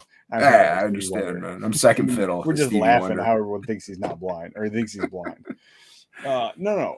So like I just remember watching these old not Saturday Night, but old late night TV shows where all these celebrities are basically saying the same thing over the course of years. And so now we got YouTube of them compiling it together, and Right. it's just all these people trying to make videos. But like, cause I'm telling you, I could have swore it was Tracy Morgan. He was like, it was just a funny bit because he's like, he walks in a room and he was like dodging the furniture and shit. That's why it stuck in my head forever. I do like, but Tracy. But then again, he's a comedian. He's Very supposed to true. perform for you. So Very true. Yeah, you gotta exaggerate it. He gets paid to exaggerate, and he's good at it. I like Tracy Morgan, a funny dude. I heard he has kidney disease too, but I heard he's had like 3 Oh, he's transplants. wild, man. Like he's got like octopus and stuff in his house. Like he's just wild. Sharks. He's got a sharks in crazy his cat, basement. dude. Yeah, dude. Yeah. It was on the Don Rickles. Like they weren't roasting or celebrating a birthday or whatever. Tracy Morgan's on. Man, he was killing me, man. Just killing me, ripping up on Don Rickles and stuff. Mm-hmm. Oh, so funny. That's another guy I love, Don Rickles. Oh, He couldn't get away with anything today. No, Great. not at all. But No. you know who's the same one? Jonathan Winters. Jonathan Winters and Robin Williams, when they get them in a room together. Yep. Am I thinking the wrong guy? You just looked at me like I was retarded. I think you're thinking of Billy Crystal. Nope. I'm thinking of Jonathan Winters. He's an old fat guy that was Old like fat guy, friends with Jonathan. Robin Williams. You have to show me a picture. I'm Yeah, not- no, I'm right. No, of this course dude, you're right. He was hilarious. You're 80s, man. You're always right. That's right. Yeah, I was born in the 80s. I'm right about everything. I'm born in 78, man. Well, Tail that means end. you're wrong about everything. It's close enough, though. Yeah. It's like horseshoes and hand grenades. It's fine. Yeah, I mean, you can still hurt somebody with a So horseshoe. this guy is Jonathan Winters, and I purposely got the little squares so you still have to squint. Thanks, man. Appreciate it. Yeah, You you're can't welcome. click on one? What is this? Yeah, I'll click on one. It's So a this guy. monster. Yeah, he was in he was a comedian. He was in a bunch of things. But like, I don't remember this guy. Yeah, I was like, he met Robin Williams on the Mork and Mindy show, but like he was always when he's old okay. before He's a he died, sitcom like- actor. I think I know who he is. Well, now. if you've ever seen Robin Williams live, or like talk to anybody try to interview him, he couldn't do it straight. Like he just had to keep doing his character or whatever. Well, Jonathan Winters is the same. So they'd get together and it'd be the worst. They would take over the whole fucking show. That's actually some of the funniest stuff I've ever seen. I'll have to look they- that up they on became good YouTube. friends. Yeah, he's Yeah, handsome, Mr. Jonathan Winters is. I mean, now he kind of looks familiar. Like, I mean, I'm picturing him a little older, though. He looks fairly he's young in definitely that picture. Yeah. But Yeah, he's he a was sitcom hilarious. actor. Yeah. Yeah. Yeah, he was in some stuff. He was a comedian. He was in a bunch of stuff, but like I don't know if he was in anything serious, but like yeah, he was fucking hilarious when he was No, alive. it's the guy I'm thinking of. He was never in a serious thing, but still, Billy Crystal and Robin Williams too. I mean, you get them together. Billy forget Crystal. about I it. mean, he's fine. He's not really for me. It's not really for me. I think Somebody he's else you too hate? short.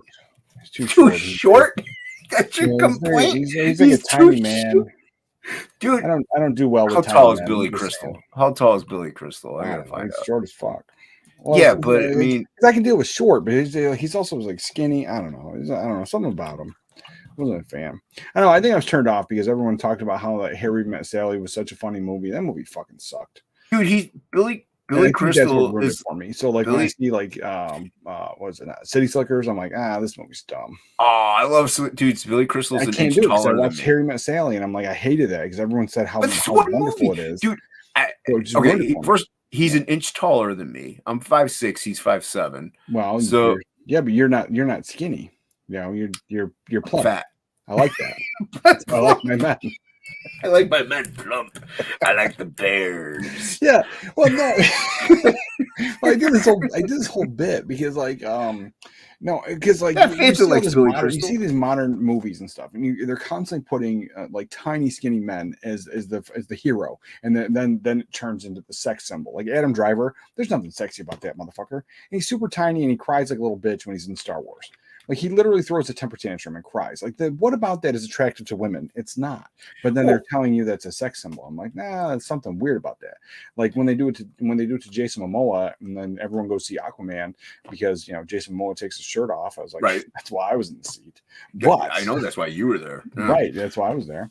Yeah. But no, that I can understand that. Like when Arnold Schwarzenegger's Conan, I get it. But then now they're switching it up, and then like Adrian Brody is your hero and your sex symbol. I was just like, Well, dude, they of course they tell you that dad bods are in. It's like no. Right. Aquaman is in. Yeah, like you said, that's why The my Rock wife tells is me every in. day to stop being Yeah, fat. dude, I would be Every day. swimming in women if dad bod was in. Right. It- yeah. Right. No, I'm just saying. Like, yeah, they're trying to trick people into thinking that and stuff. I was like, Yeah. because I'm telling you, my wife tells me I'm fat every day and tells me to fix it. tells me to fix it. Yeah. Well, that's what I was saying earlier in the stream. Like when I first started, like when I was working out, like we've been going back to the gym for a while now, but I've been doing heavier Dom weights, and I'm DeLuise. like, yeah, Don DeLuise. Yeah, no, fans have said Dom DeLuise. So I was like, yeah, Dom DeLuise. Yeah. I love Don DeLuise. Yeah. No, yeah. But yeah, I've been doing like heavy weights, and I'm like, yeah, but I'm just bulking up and keeping the fat. So Well, that's I it. Well, lowered. all right. I was like, I don't Well, I know if lowered you- my weights, and now I'm doing more reps Yeah. on top of it to hopefully try to cut some of the fat down. Well, that's fine. So now here's the thing. So I actually worked out a lot, and when I was in the Navy, I was actually really fit. But I just got out of the Navy, and I'm like, I'm over this. Right. Like I don't need this. But so I understand it. So like when you are bigger, if you shed the weight and you put on the muscle at the same time, you don't look like a deflated balloon. Right. So like, have you ever seen like when John Goodman loses a ton of weight, all of a sudden he looks like an old deflated balloon like in his face. Well, look at Kevin Smith. Yeah, same thing. Same Terrible. thing. So like, and even in your face, you'll notice it in your face more than anybody. Like obviously you'll notice it when you take a shower, but everyone else will notice it in the face. I mean, Well, and then when you stream because you won't be. But see, I know what areas to focus on when it comes to less reps or less weight, more Yeah. reps, and vice versa. Like I don't want to do. I'm trying to do more weight with my arms and stuff like that, and Yeah, like less. if you do more weight chest and arms, and if you got that gut, the dad gut, like if you literally just do, I don't know what you can do for a cardio, but like just the simple changing your diet and doing some cardio, Dude, but diet then is bulking huge. that chest and those arms will actually Here's- shed your stomach weight. Well, here's the problem with me is I have a naturally like big chest, so it's like if I have to kind of shed some of the fat to make it look like it's not boobs. But You know what I mean? if you, there's different exercises you can do to like Right. actually shape that up, and that'll change. Like that'll Yeah. go away fat. That'll And go I've way been- faster than your stomach fat. Yeah, Which- and which that's is that's fat. what I've been focused on. But diet, dude, my diet's terrible. It's terrible. Yeah, my diet's terrible too. That's But my main issue. Really, is my diet, and I know it. I was 275 for the longest time. I'm down to 253 today. So nice, man. And I've just been changing my diet. One of my weaknesses, I like the Arnold Palmer drink. It's half lemonade, half iced tea. I like that. I drink the fuck out of that. And there's literally 2 cups of sugar in half a gallon. So geez, that's my weakness. And so like I'm just intaking all that sugar on top of eating.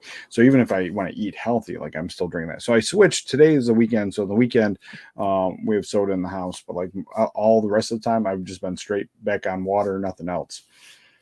And just by switching to the water and not really exercising, doing anything, I lost all that weight. Yeah.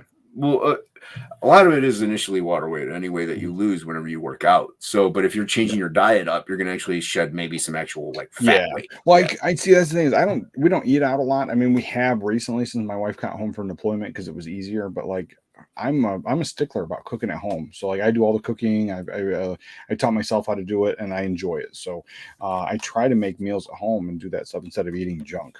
Like we don't. I don't snack. Like I don't get like chips and stuff. My kid eats chips, but I was like, I personally don't eat chips. I don't really care for candy. Like when I really say I fucking hate everything, like it's not a joke. Like I literally hate chips. I hate things. Well, I like popcorn though. Like, oh, popcorn's so good. I love candy. I have a sweet tooth. That's a weakness, but like for me. Dude, man, I love it. But it's not always around. You know, it's not like it's an issue. But to me, a key thing also, people, like you said, going out to eat, but going out to fast food is the thing. A lot of people eat the fast food, and it's quick, it's easy, it's right there. It's empty calories. So it's you're not really... Yeah, it's empty calories though. But yes, dude, I hardly ever eat fast food really. If I do, it's a like a total necessity in a way where like done from the gym, don't want to cook when I get home because it's late and my nephew needs to eat, so I gotta feed him. So I'm like Taco Bell, I guess. You know, I've had this 5-year-old tyrant. That last year she was a 4-year-old tyrant, ruining my life and ruling my life.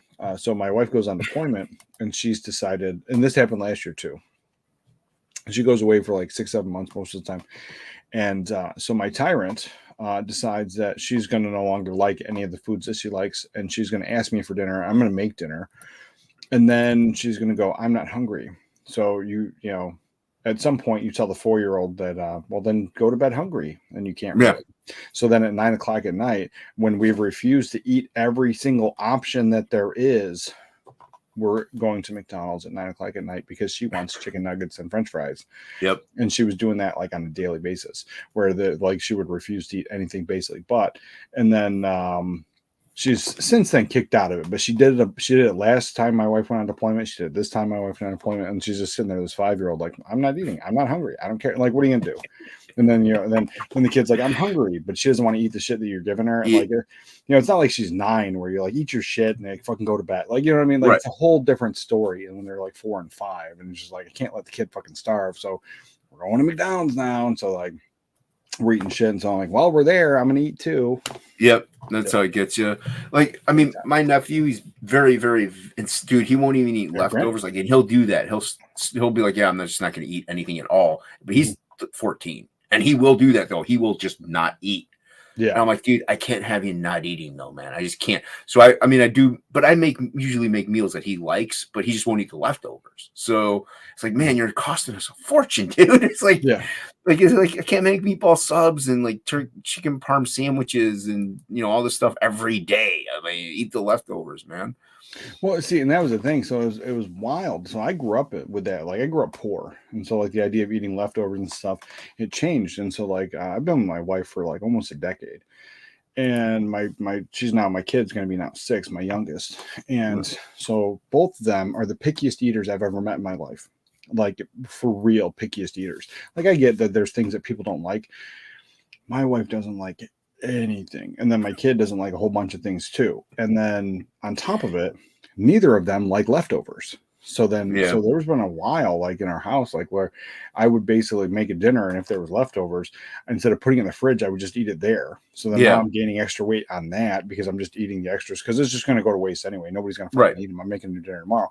But now with all this like inflation and gas and things are expensive and shit, like we're spending so much on groceries. Like my wife finally like it like clicked into her. So now not only we're eating leftovers and she's not complaining, she's also then on her own like coupon. I do all the grocery shopping because I do all the cooking. She's now couponing, and she's like, "There's a coupon for this. There's a coupon for this." My ex-wife, dude, she would watch those extreme couponer shows and stuff like that, and she started doing it, and we ended up saving like $30 here, $50 there. Yeah, like you save if you do it consistently. But the thing is, like when you in that mentality of like, I don't like this brand, and then you don't have coupons for that brand, you tend to not bother with the coupons. But then when the mentality is like, we were spending about $150, a week on groceries. Now we're spending like $200, and then we're still going to the grocery store a couple days after we went shopping, like to get more stuff. Like, so like we're spending so much on groceries right now. Like now we're like, oh, well, we don't have to have this brand. We can go to this brand. We can just we can get whatever's on sale.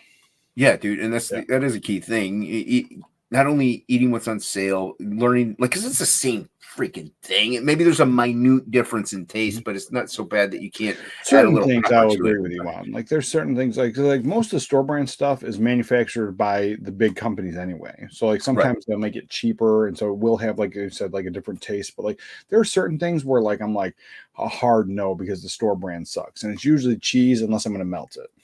Yeah, like if I'm going to melt it, then I'm like cheese. It doesn't really matter. But if you're just going to eat it, it's got to be the good cheese.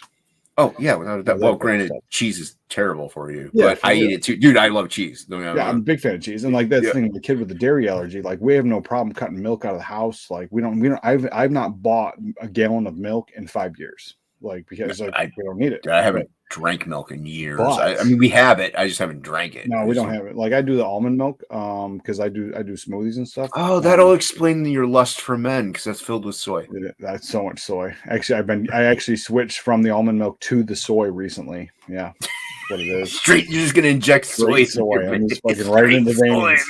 man. I'm like, this beard, everything. I come in like hating everything. I need to be a little bit less like 80s and more like Arvid. Yeah. But yeah, I haven't. But I eat cheese often, but I haven't had milk in forever, dude. I just haven't drank it. Like I mean, we don't as adults we don't need to drink it, So it's more or less of a habit. Grant thing says, growing looking up. a little fruity in my hoodie. Yeah, this is the rainy hoodie. I refer to it as the gay pink shirt. Wait, 'cause it's, I'm a dude. And I'm wearing the pink one. But You have an Irene hoodie? yeah. Look, it's kind of gay. Yeah. That's how I do things. I brought the gay to Little you. gay? Oh, well, yeah. You had to bring some gay to the hetero. I did. That's right. We got to balance you out. I was like, too much. Too much testosterone up in here. Yeah. On your side. Toxic manhood. Yeah, up we in gotta here. bring this over here. Gay it up a little. Yeah. Bring the gay. Did you watch that? Did you watch EBS at all? Did you watch that? Yeah, I didn't watch Organized today. Chaos thing. What was that? Did you watch that? Him talking to Organized Chaos. No. Which one was that? Today? It was a couple days ago or last night or something. I watch him but, sometimes, but like not always, because I don't. Yeah, I just don't understand. understand. He streams like 1 million hours, and I stream like 1 million hours. So our hours don't really congeal. What I miss, and dude, I love Shane's, but what I miss is EVS doing uploads, like 10-minute videos. 12-minute those videos. are great. I would listen to him at work. That's what I Yeah. do while I'm at work. I'll listen to music, and I'm like, all right, I kind of want to listen to something else. So I'll listen to Shane and get some of the comic news or DC news or Decimated DC and all. Shane's videos are great. Him and Yanzi. Shane's videos are awesome. Did you see love Ballers tonight? Ballers was fucking. well, on that's fire. I meant like the videos. I haven't seen. Oh. I don't really watch Ballers all that much. Well, no, It's- I'm gonna give them a compliment. So like it was really good tonight. So not only did they they were like hardcore. It was on PTP show, but then they were like actually talking about books and they were doing stuff. It wasn't like just straight drinking chaos and having fun. It did turn into that. Like so, it didn't ruin it for the Ballers. But they had Matt Barr was over there, Lord Crackhead and Bancroft were all hanging out with the Ballers, and then they were talking about books and stuff. And like it was a really good opening of the show. That's It why I was love a lot. having Barr on. Like he does know how to swing it and just joke around. But Mm-hmm. man, he's got knowledge like no one's business. He'll talk big comics and big fan of comics in general. Like him and Plagle, dude. Once Mm-hmm. Yeah. those two start going, I'm kind of out of the loop at a point because Yeah, I they start know. talking about old I feel classic things. dumb. I'm like, yeah, and I'm just like, you guys have at it, man. I'm like, Yeah. I know the mainstream stuff and like the popular stuff and maybe a little bit of the underground, but you guys know the whole shebang. So it's pretty big time. crazy. Yeah, they know way more than me. And I was like, because I just got back into it recently. So Dude, well, I was collecting for the longest time and then early 20s kind of got out of it for a while. I went to college, so still couldn't afford you it. have And more in those long boxes than I have on my shelf right now. well, to be fair, dude, I mean a lot of that is from like ages 10 to like 20 and some I of don't those have are all my that 'cause- some of those are my brothers also. Well, my mom loved me so much that she told me not to take up art and to throw my comic books away. Oh, And so I got hearing out of that comic story. books Heard in it so a many bad way. times. And then I was given a Spawn #1 when that came out because my brother's cousin who was in his 30s, like he gave it to me, and then like that was pretty much it. And then I would see comic books at like my friend's house. His older brother had comics, so I'd read some there, but I never had any. And then it wasn't until Cyberfrog I picked it back up again. So yeah. I've been slowly getting through them. So then tonight I posted, I was like, I'm going to force myself to read 4 because I get trade paperbacks. I hardly get the floppies. So I'm going to force myself to read 4 trades a week. Well, and that's the other thing though. You've been out of it long enough, and your collections aren't there. So it would cost you so much money to get the original comics, and you don't want to read them if they're like $40 an issue. You know what I mean? It's like I don't want to read that. That's crazy. But for like $30, you can get like 50 issues in one volume. So big time, yeah, yeah. So that's where I'm at. Yeah, that makes total sense. Yeah, so I was like, I picked up I got Swamp Thing over there, Turtles. I'm trying to get the volume because I got the Eastman and Laird Black and White. So I got volume 1, 2, and 6. So I'm trying to get the other volumes, but they've been expensive because they're kind of out of print right now. Bernie Wright's in Swamp Thing? No, right? How dare you? No, the one by Alan Moore. Did Bernie Wrightson drop it? No, he didn't. I can't remember. If it's the original Swamp Thing, yeah. Oh no, this is Alan Moore, and it's Stephen Bissett and John Toldman. Oh, okay. So That's still dope. So I have the first. I got the 6 issues of that, and then I got the Absolutes. So this was dope. And I just love the colors on that. Oh, look at that! It was just wild back in the day. Like you don't. I mean, and then like when you see the garbage they're putting out now, and they're saying that's art, and if you hate it, you're a bigot. I'm like, really? Did you see this? Yeah, look at that, dude. I mean, that's sick. Well, back then they also used a lot of them used the Dr. P.H. Martin watercolors, liquid watercolors, and that's why I get a lot of that stuff. But that's why I love working with ink because he'll do like his stuff looks painted. You know what I mean? It looks a little more untraditional, so to speak. And I like that. Like I still love the class. Don't get me wrong. Like a lot of these guys, Yaki. I'm a huge Yaki fan. And he colors the traditional comic way. Yeah, I keep trying to get him on the show, but he's always working. He's not working. He just doesn't like you. He's always I feel like he doesn't like me. He didn't like you, dude. He told me. He's always like, when I'm done with work, if you're streaming, I'm like, I'll be there. I'm like, why stream until 6 a.m? So no, he told me in the back room that he didn't like you. Oh, it makes sense. Yeah. Actually, it was weird because he just spurted it out of the blue. Yeah, I don't blame him. I don't like 80s made. I'm like, oh, okay. Yeah, he's like, fuck 80s made. That guy. I don't even know who he is. Yeah, never heard of him before. We actually met one time. We were on Flagel's show, and like he was there. We had a good conversation. Oh, that's right. I watched the replay of that at work, a little bit of the replay, because that was like an 8 hour stream. Because it was the first time I hung out with Rainey and Bancroft was there. I mean, I'd hung out with Bancroft before, but like Rainey was there, Bancroft was there, and then that was actually a fun time. But there wasn't like a whole bunch of people watching, and it was just like it was really laid back. It was really interesting. Yeah, dude. I like those kind of streams. They're usually the chill draw streams. That's what I like doing. Especially if you have Shelby on and stuff like that. It's pretty fun. Irene too. She can be very laid back and chill, and the conversation just flows organically while you're drawing. Like you don't really have to. There's not much like she's very smart, but there's not much thinking on your part really because she knows how to guide a conversation. Oh, okay. So yeah, it's like she knows how to convey herself, and then unlike other women. Yeah. Okay. Yeah. She's a smart one. Got it. She's a smart cookie. She likes to say nah. It's like yeah, you are. No, I know that. I picked up on that. Right. Yeah, or ooey, whatever the weebs say. I don't know what the weebs say. I don't either.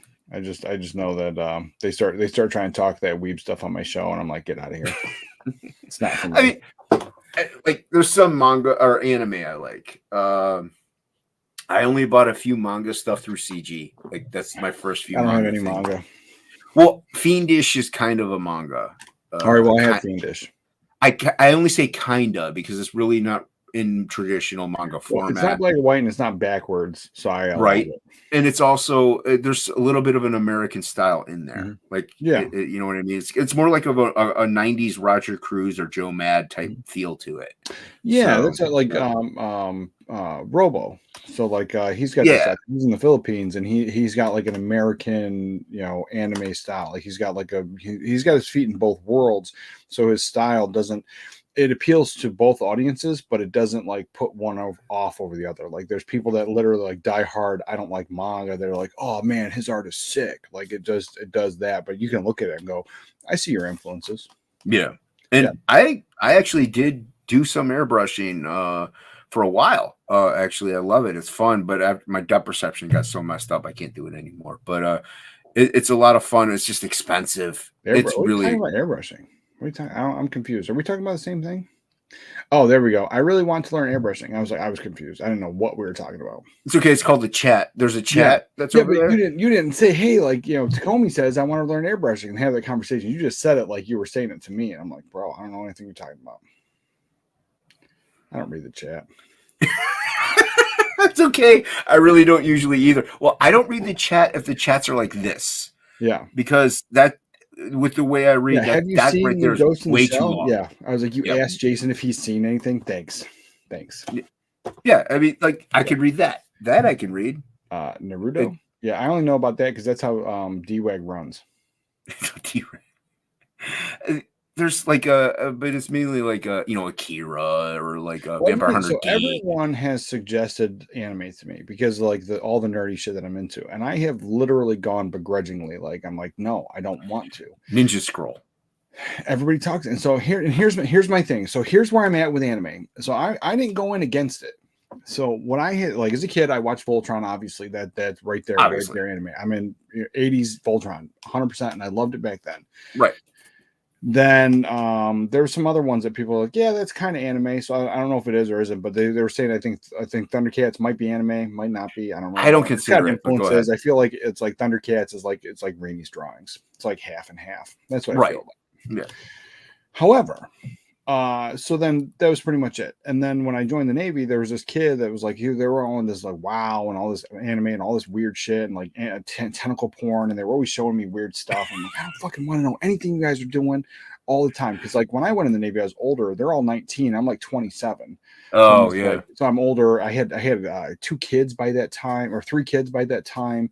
I was married. I was divorced. I was getting remarried. There was a whole my life was way farther than these guys. And they're looking at tentacle porn, thinking it's hilarious. So then I'm like, I reject the whole thing. So they finally like, I got something you'll love, 80s, and they were like Afro Samurai. So I was like, all right, let me check it out.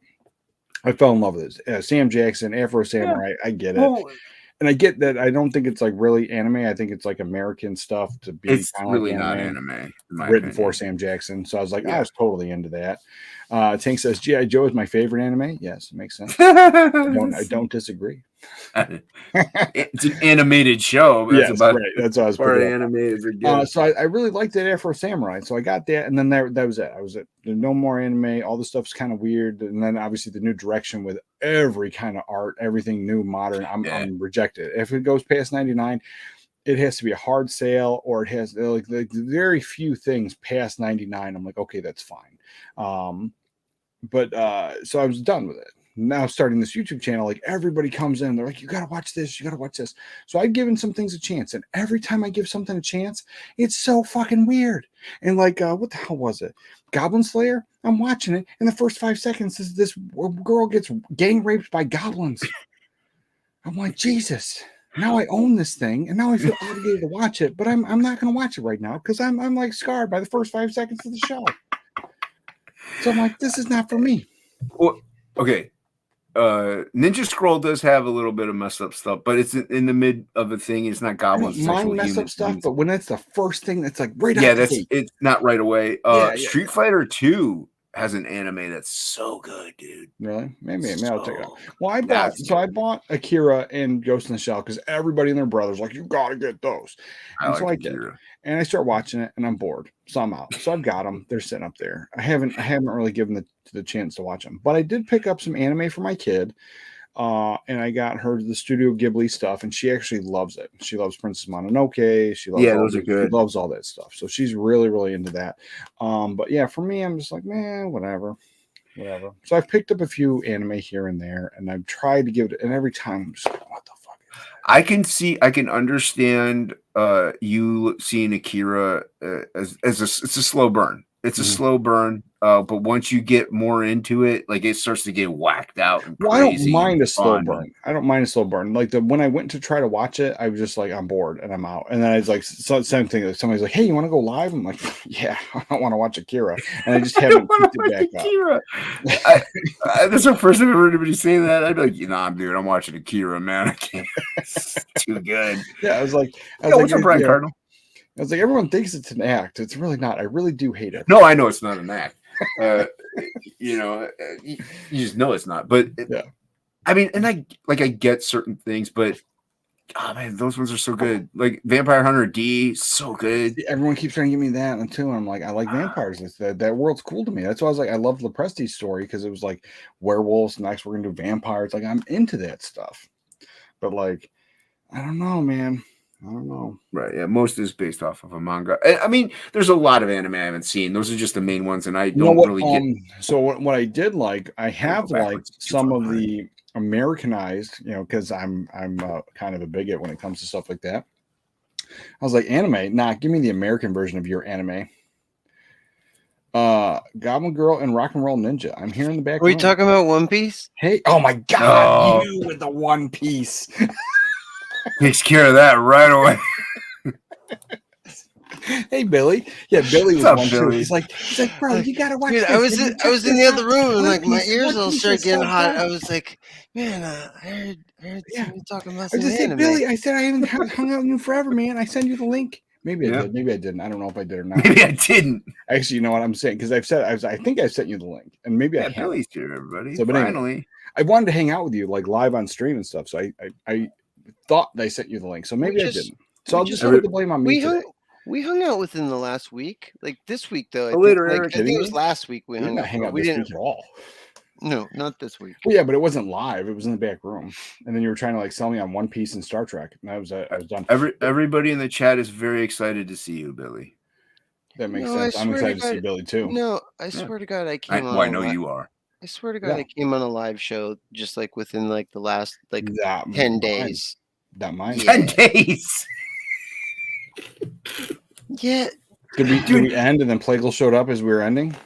Dude, Billy, like, what was it? Yesterday, the day before was the first time It might have you been. like It might a have been week. within 10 days, Billy. It might have been within. I just stream 3 days a week. We're not bashing you, Billy. We know you're working and you're doing I know stuff. you're busy. That's what I was just saying. You're I said, I love busy. Billy so much. I said, but everybody else, I'm like, stop working, hang out with me. And I'm like, Billy, keep coloring pages and hang out with me. You're like the only one I don't want to stop working. Yeah, we're all happy to see you. Yeah, What's going always on? How you good. doing? No, Yeah. we're not talking about One Piece. We were just. No, we're not. I'm trying to But- convince 80s made I- that not all anime is terrible. Oh my god. So No, anyway, dude, what I'm like, saying is, so, honestly, like, like straight up, a lot of it from the 80s is really good. Like a lot of the yeah, anime that's what a lot from of the people say. 80s. So I tried. So I like my American, Like, version of anime. So I watched Guyver as a kid, and I actually really liked Guyver, it. yeah. The not the anime, but the live action movie Yeah, with dude, Robotech was really good. Like, yeah, everybody says it too. I didn't even know it existed. I saw Voltron. Voltron was I was more dope. Voltron. I was way into Billy, I Voltron. tried to watch Star Trek. And No, I watched the no. movie. Stop. No, It you wasn't didn't. for me. No, you watched the first movie. Yeah, that's you where didn't you start. watch- You started number No, one. you don't know. It started off as a series. I can't do that. That's too much Star Trek for me. Yeah, but that's where you start. That's the first thing. Dude, I'm not super into Star Trek either. I'm not into Like, Star Trek either, but I find it novel in small doses. That's what you tried to get me. You're like Star Trek, and I'm like, nah, fuck that shit. No, And, no, You're like, no, oh, no, I gotta no, go we were- now.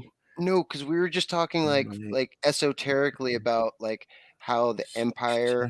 It's very true. Like, you is- remember? I don't. I just remember Yeah, hating no, things. no, we were like talking like esoterically about like how like within the confines of the Star Wars universe, like people that have like ultra high tech that can like they can hyperspace across the fucking galaxy. When they find a new planet, they're just like, hey, you want to fucking check out some fucking technology here, and like maybe you can enslave your people, and we'll fucking do a little slave trade. We Well, love like, slave trades. Well, in Star Trek, does make like it better. their confines, it's like, oh no, we have the Federation. Like if they're not up to like galactic level, we don't interfere with those planets, because like that's like part of the galactic like code or whatever.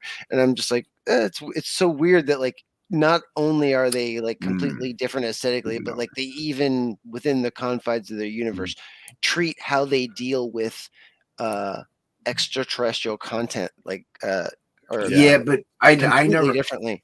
I'm not big into Star Trek, any of the Star Trek at all. It's just No, like no, too, no, me- too much no, me- diplomacy and like. That's what I'm into. Dude, You tell me I gotta watch the show.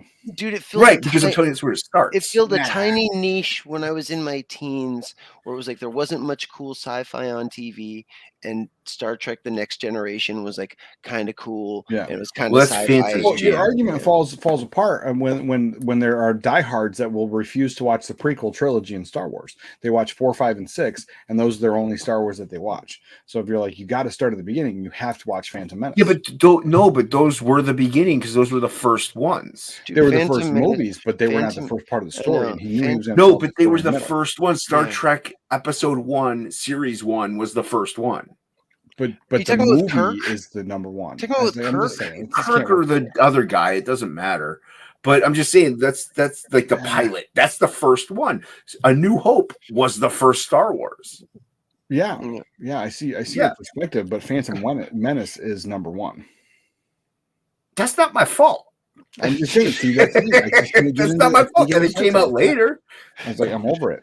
Put your movies in order, dude.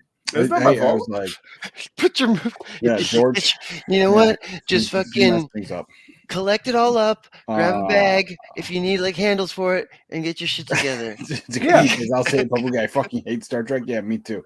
But I was like, and then I think Fanta said she liked Next Generation. Next so here's Generation my is Next good, yeah. Generation thing. So like my mom spent her life on the phone and like didn't really raise us. I joke all the time, but I say like I was raised like a cable guy. I literally watch TV all the time. So I watch things like Next Generation and I watch like Current Affair. I remember watching Current Affair and like Hard Copy and those fucking shows just so I didn't have to do chores and get put to work. And so like I watched Next Generation and I hated every minute of it, but it was just so I didn't have to like do chores. It was novel, dude. I remember like after when I graduated high school and I moved in with a buddy of mine. I rented the basement out of his parents' house, and like the way up out of the basement was like a little stairway that like went up into his closet, and then like you'd exit out of his closet out the door like upstairs, and like one of the first days like I was like walking up and like I noticed in his clothes he's got a fucking Federation fucking star suit fucking hanging like a whole suit. I would put it on. And I was like, what the fuck is that all sounds so boring. this is in the 90s, so I was like, dude, what the fuck is this shit? He's like, oh, it's my Oh, it's even worse that it's the 90s. Like I can almost understand now. Yeah, dude. It was like I was like, what the fuck? And then like I noticed that he had like a full on like replica tricorder and stuff like that. And I thought that was pretty cool. I was like, oh shit, okay, I'll yeah, skip like that too. all pressed and buttons. And this is like pre-tablet days, so it was like even like seeing Yeah, a what's up, toy science fucking thing that was like small was kind of novel. Oh, why is it everybody's talking about Star Trek now in my chat? That's disgusting. You're welcome. Yeah. Yeah, I was like, so I tell thanks, you, it's not for Hades. me. Yeah, You're well, welcome. I'm glad for you to make my show about it, though. Yeah, you're welcome. That's what we're here for. We're here for Star Trek, just the movie, though, not Yeah, the just the TV movie. show. All the rest of the stuff, it can eat a dick. So wait, What? wait. Big Star Wars fan. Giant. Yeah. I forget if I asked you about this though, but are you into kung fu movies at all? Yeah, Or no? hardcore. I love it. Who's I love not it. into kung fu movies? Yeah. That's like Some people- sacrilege. Are you kidding me? Some people are I not was like, into I actually have somewhere in this house. I have like the Jackie Chan Drunken Master VHS tapes. Ooh, Okay, cool, yeah. nice. Drunken Yeah, Master's so good, dude. Yeah, so I love that I stuff. like- Obviously Bruce Lee. I got Chinese Obviously. Connection somewhere here on VHS as well. Nice. Okay, cool. Yeah. No, big fan of kung fu. Yeah, I was just nice. like that was my jam back in the day, and I was like, I always joked because like, You ever see- you remember when you were a kid and like how we played, and like it's different how they tell people now how things are done. Like they're like you have to see yourself or you can't see yourself in these characters. So like it has to look exactly like you or have your attributes, or you can't put yourself. Oh, in yeah, shoes. no. Oh, that's funny that you say that because have you ever seen Black Dynamite before? I love that movie. I Black wish Dynamite's I wish fantastic. I was Black Dynamite. I Right, definitely I love that movie. Yeah, it's like I see myself in Black Dynamite. yeah, I that's a great. I mean, really- my I mother, see I made you. my wife watch that movie, and then she goes, "This is the dumbest movie in the world." This is the I dumbest said, movie in yeah, the but world." that's so But funny. when I Because, used like to my make my ex-fiance, mother, I showed it to her. She's like, I think this is the funniest movie I've ever seen in my life. Oh, it I was is. like, yeah, but see, I used to like, make yeah. my mother rent the blaxploitation films when I was a kid. dude, Like Pootie Tang, dude. Blackenstein, Oh god, Pootie Tang was Blackula. Car Well, yeah, wash. like Pootie Tang. I mean, that was kind of I its know- own thing. I know. Comedy, but I'm talking about like the back in the day blaxploitation films. Oh yeah, like Foxy Brown and Blackenstein, shit. Blackula, like those ones. Yeah. Those were great. Oh yeah, Blackula, yeah.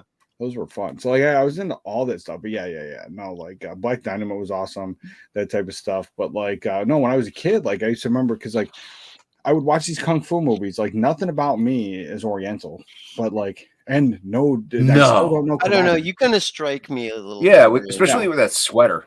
Yeah, it makes sense actually. Yeah, you're right. Because yeah, I actually when I'm gonna get off the stream, I'm gonna watch K-pop. I mean, when I first met you, I was like, I looked into your eyes and I was like, this guy follows the Bushido. He's like he's got to be. He is the Bushido way. He follows the Bushido way. I do. Yeah. Well, so I mean, I just would watch those movies and I instantly knew karate, or I knew some kind of kung fu, and so then I would fight my brother, and I'd be like, all right, punch me, and I would like flip him around and kick him, and I would like jump off the furniture and do like that's what we did as kids. And my mom's only reaction was never like, don't hit your brother. She's like, I can't afford to take you to the emergency room, so knock it the fuck off. Never like, don't hit your brother. It was always like, I can't pay for this shit. No, nowadays it's don't hit your brother. Back then it was careful of the furniture. Right, don't break a lamp. Like that, it was always that. Yeah. It was like anytime I care what happened to your brother. I knew kung fu. I was like, Ninja Turtles. I wanted to be a Ninja Turtle. Like I played that way. Like we did that stuff. I thought we were Ninja Turtles. It's wild how and like you could actually see yourself in any kind of character back in the day, and it's just and you would play that way, especially as boys. Like and you can relate to these characters, but like now today you can't. Like there's no modern character that I've ever been able to relate to. And that's why I hate all these new movies. And people are like, and then you get Plago like, oh man, it was pretty good, man. I'm like, oh man. There's no modern character that you can relate to. There's none. There's not been a single modern character, modern movie that I really love. I mean, what would you consider modern? Past 99, bro. Past 99. Yeah, that's all modern. Anything after that's modern. So there's a few like hidden gems in there, but none of the movies. The movies that I watch over and over and over again are 99 and below. Yeah. There's like I'm like trying to actually think like right now like any real modern. I own a couple that are past that, but like I own them either ironically or for my kid. Like that type of stuff. Like I've always thought of like kind of like a Detective Riggs from fucking big, Lethal Weapon. That's right, man. Is that how I come off to you, Jason? Am I kind of like you're full on Riggs, dude? Yeah. Early 90s. Total Riggs, dude. And 80s is Murtaugh. Yeah. 100%. What about have you seen Nobody?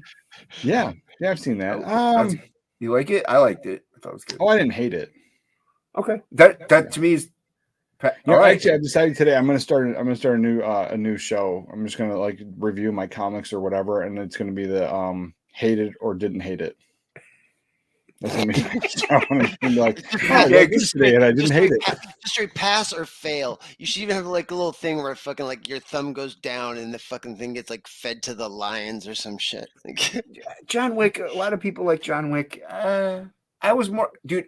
That's the thing. Like you got John Wick and that's like, cool. Wait, but like that's why I like Nobody though. The cowboy? John Wick. No, John Wick. The Keanu Reeves. Oh, you're thinking of John Wayne, dude. Yeah, we love John Wayne. Yeah, you keep talking about John Wayne. Aldous and Steve Guy will be here real soon. I like John Wayne. Don't get me wrong. I don't hate. I was John like Wayne the either. Guns of Navarone. Like, and so I keep saying my favorite Western is Back to the Future 3. Like I'm trying to troll them. I'm trying to like actually like spark a conversation because like they go hard at Westerns. Oh, yeah, okay. I bet you they go hard at Westerns like Brokeback Mountain. I bet. Oh my god, I don't even know what you're talking about there. That's why I like Nobody a little bit more than the John Wick stuff because he actually gets messed up in it. You know what I mean? Like it's still fantastic. I like when I like when dudes are not tiny, skinny dudes, and you just like when dudes get beat up. We got some kind of fetish thing going on here. Well, the thing is, though, all of them are going to be tiny, skinny dudes nowadays. You're not going to get The Rock is now in superhero movies, right? So, it's a weird trope, though. It's such a weird trope that like all these dudes are being pushed as that's your hero, that's your sex symbol. Some of them are smaller than the lead women. Yeah, it's like how can that be? Like that's so weird. Like Tom Holland, I was like he was a fine Superman or Spider-Man because of the size, but like putting him in other things, he's a tiny dude. man. In that what is that movie with the video game? Uncharted. Uncharted, terrible. No, terrible. No, casting. it should have been Nathan Fillion and Yep. one of them old dudes. Yeah, that works. Yeah, no, I think and that's like what it should Nathan have been. Fillion actually made like a fan made like Yep. trailer for like a little 10-minute mini movie for Uncharted. Like I think it was his love letter to like, hey, maybe I should be in this movie. You can find it on YouTube. Like you type in Nathan Fillion Uncharted thing, and it's like a 10-minute thing he made. Yeah, Tokame brought up one of my favorite movies. of all We really time. need another Falling Down. Yeah. Falling Falling Down was Down dope is as fuck. so and like that, I good. mean, that dude wasn't like big and buff and shit. He was just like a regular guy. But he wasn't going he up against he was big dumb. buff dudes. He was going up against regular guys. Like Right. he would encounter No, regular and people. that made sense. And like, so Yeah. there's an idea that everything has to be a big giant blockbuster, and it really doesn't. I was like, Falling Down at the time, I don't remember it being a huge success hit, but It wasn't. like the movie. It wasn't a hit, It's a yeah. wonderful movie. Yeah. And I was like, and So at the time when it came out, I was just like, oh, I was like, what the hell is this? But now that I'm older, I'm like, I relate to this movie 100% now. Eldorado Best Western, I guess. I don't know. Like, I mean, there's a lot of westerns. It's hard to say which one's the best one. I mean, I really loved Unforgiven. Eldorado, the Disney cartoon. That's the best Western. Best Western is the best Yeah. Western. Yeah, that's very true. That's right in the name, literally. It's right there. Right. You Is can't Billy miss it. gone? Is he still here? Yeah, still there, Billy. He's taking a nap. What? Yeah, Take that lens flare off, dude. I can't see you. that's why he's invisible. Oh, because you're. Oh, okay. Yeah. I know why. He's you're trying right. to get you like the Predator. No, he's I know. trying to partake in the festivities of Yeah. life. Yeah, it's that party- forbid him. party That time. YouTube Yeah, I get forbids it. him from doing. What? Yeah. I was like, no, What are you talking about? see, I forget. Oh no, sorry. So Nobody. I liked Nobody for the same reason you did, but at the same time, it's not rewatchable for me. Really? I can rewatch that first John Wick, but I don't do it all often. There's certain movies I watch on a monthly basis. Like we watch Big Trouble in Little China in this house like once a Yeah, month. but dude, you're talking about classics though from the 90s Right. that are just perfect. Right. You know what I mean? Like I'm saying, those- I'll watch them monthly. But John Wick, Dude. I watch John Wick once a year. See, But I Nobody, would- I've seen it once, and I got no interest in watching it again. I love that. Not that I movie, dude. hated it. Fun. I didn't Right. hate it. Well- But it's just for me, it's not rewatchable. For me, I treat Nobody exactly like I treat The Sixth Sense. I know the ending. Fuck it. The only thing I don't I can see that. I don't rewatch a lot of live action movies. I rewatch a lot of anime though. I know. I know you do. We've had this conversation. One Punch- Dude, are you kidding me? I rewatch Aliens constantly. Yep, Big 100%. Trouble in Little China. Even Alien. It's because we're a bunch of old people, dude. Yeah, but I don't watch like anime over No. and over I again. mean, just like in general, like yeah, dude. If Aliens is on, I'll fucking watch that shit, dude. Yeah, it was Totally. like when I was I'm 12, like still I sitting here was trying to old, rack man. my brain that like I feel like that there is a modern day character, a isn't. contemporary character that like I can relate to.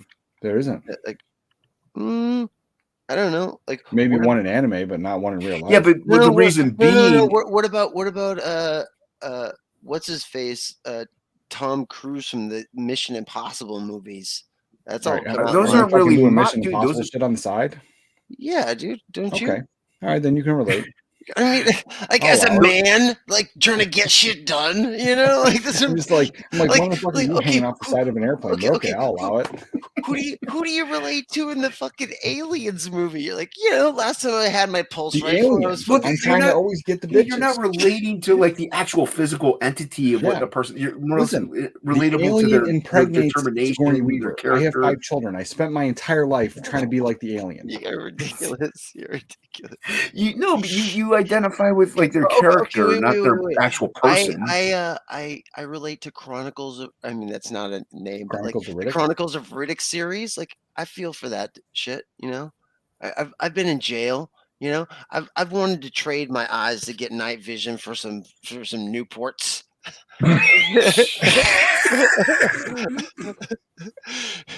So I can start taking up the life of an intergalactic assassin. I'm following But- you. but- Stuart. okay, Yeah. but- Grow like- some dreadlocks, run in the snow and shit.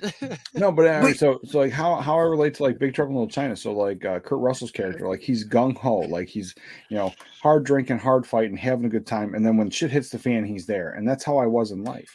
So like I mean, I I'm not, relate I to say The was Rock. like now I'm a stay-at-home dad, so I'm like, there's no shit hitting the fan here other than my 5-year-old fucking not wanting to eat breakfast. What about like you ever seen the Getaway with Yeah, dude. With the Rock, or what's it You're called? thinking of you're thinking no, that's not the that way. Rundown. With Oh, the Rock. Rundown. Yeah. Yeah, I What's in there? Fucking. What are you, a chef, Billy? Stifler's in that movie. That movie's so gay. What you shoved it with No, I related with Southern Italian with Christopher Walken wanting to like enslave a bunch of people to dig gold for. Oh well, that makes sense. I don't disagree. Yeah, I get that. Yeah. I get that. Enslavement and digging gold. Yeah, I'm again, on board. Even like I mean, I really like that. Like in modern day aliens movies, that we've been able to see more of a Wayland. What's his face and his Waylon android? Jennings. And his android David. Like I liked Alien and Aliens. All the rest of them, I don't like. I don't like the new one. I don't like Covenant. I don't like them. You didn't even like the one with Winona Ryder? No, clearly not. 3 gets a pass for me. I don't mind 3. Yeah, I don't. It's not like it's my favorite. To watch but the special edition of 3, and I'm like, I know, and you don't have to. It's not one of my favorites. He's trying to get me to watch it. He's trying to get you to watch everything he can. Yeah. He sees me. He sees it as like a goal of like trying to be like, oh, I liked it, and I'll never say that ever. No, you only say I don't hate it. Yeah, I don't hate it. But relatability, like we can't relate to Thor or Captain America as a physical person. You can relate to, but you can relate to them. Right? Right there. There's a contemporary character that I totally relate to. Fucking Soldier Boy from fucking The Boys. Okay, in what way? I relate to that. In what way do you relate to Soldier Boy? Yeah, I came from a really fucking. He's stretchy. I'm an immigrant kid that came from a poor place, and like I would have sacrificed myself for my country to like undergo like shit to like possibly fight a war. You had me up until undergo some stuff to yeah. What you getting bionic implants? Super serum, man. But it could kill me. All right. It's a compound V. Yeah, no. So there's there's no new modern character. There's not been one that I've watched. Not saying there isn't one out there, but there's nothing. No. But here's the problem. The reason for being that is because all the new movies are superhero movies. So it's like there's no new like films, and they're poorly written superhero movies because like you can relate to Christopher Reeve Superman. Yeah. Oh yeah. To trying to do the right thing because it's classic Superman. Like even classic Superman, and even when he doesn't, like there's the one where he's bad Superman, he's drinking, and he's a bad Superman. Yeah, everybody's got a bad day. Everybody's got a bad day. Like you see that, and people make mistakes. Like you see that too. Like Christopher Reeves is not perfect. Like Lois Lane dies the first fucking time. Like spoilers, guys. Wait, I thought you like superheroes, though, don't you? No, I don't. If you're writing a superhero comic, good luck with me getting it. No. I mean. So you were never into superheroes in general? No, I like Christopher Reeve Superman. I actually like Tobey Maguire's Spider-Man. But when I was a kid, when I was reading comics back in the day, before my mom made me throw my books away, I read Wolverine, Weapon X, and Punisher. Those are superheroes. Punisher's not really a superhero. He's an anti-hero. He's an anti-hero. I mean, he's not super. Like Chronicles of Riddick. Okay, you don't like super. Yeah, I don't like. I never read Superman as a kid. I never. I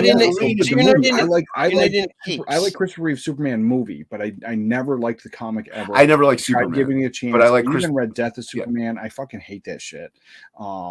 But then Batman '89, love that. But I never actually got into Batman, and I got them on my shelf now, and I'm trying to read them. But even then, I'm like, I'm probably gonna sell all these. I like Batman '89. That's where I'm really at in life. I mean, did you ever get into any of the superhero cartoons? Yeah, I like Batman the Animated Series. Yeah, did you ever watch the Justice League or No, it's dumb.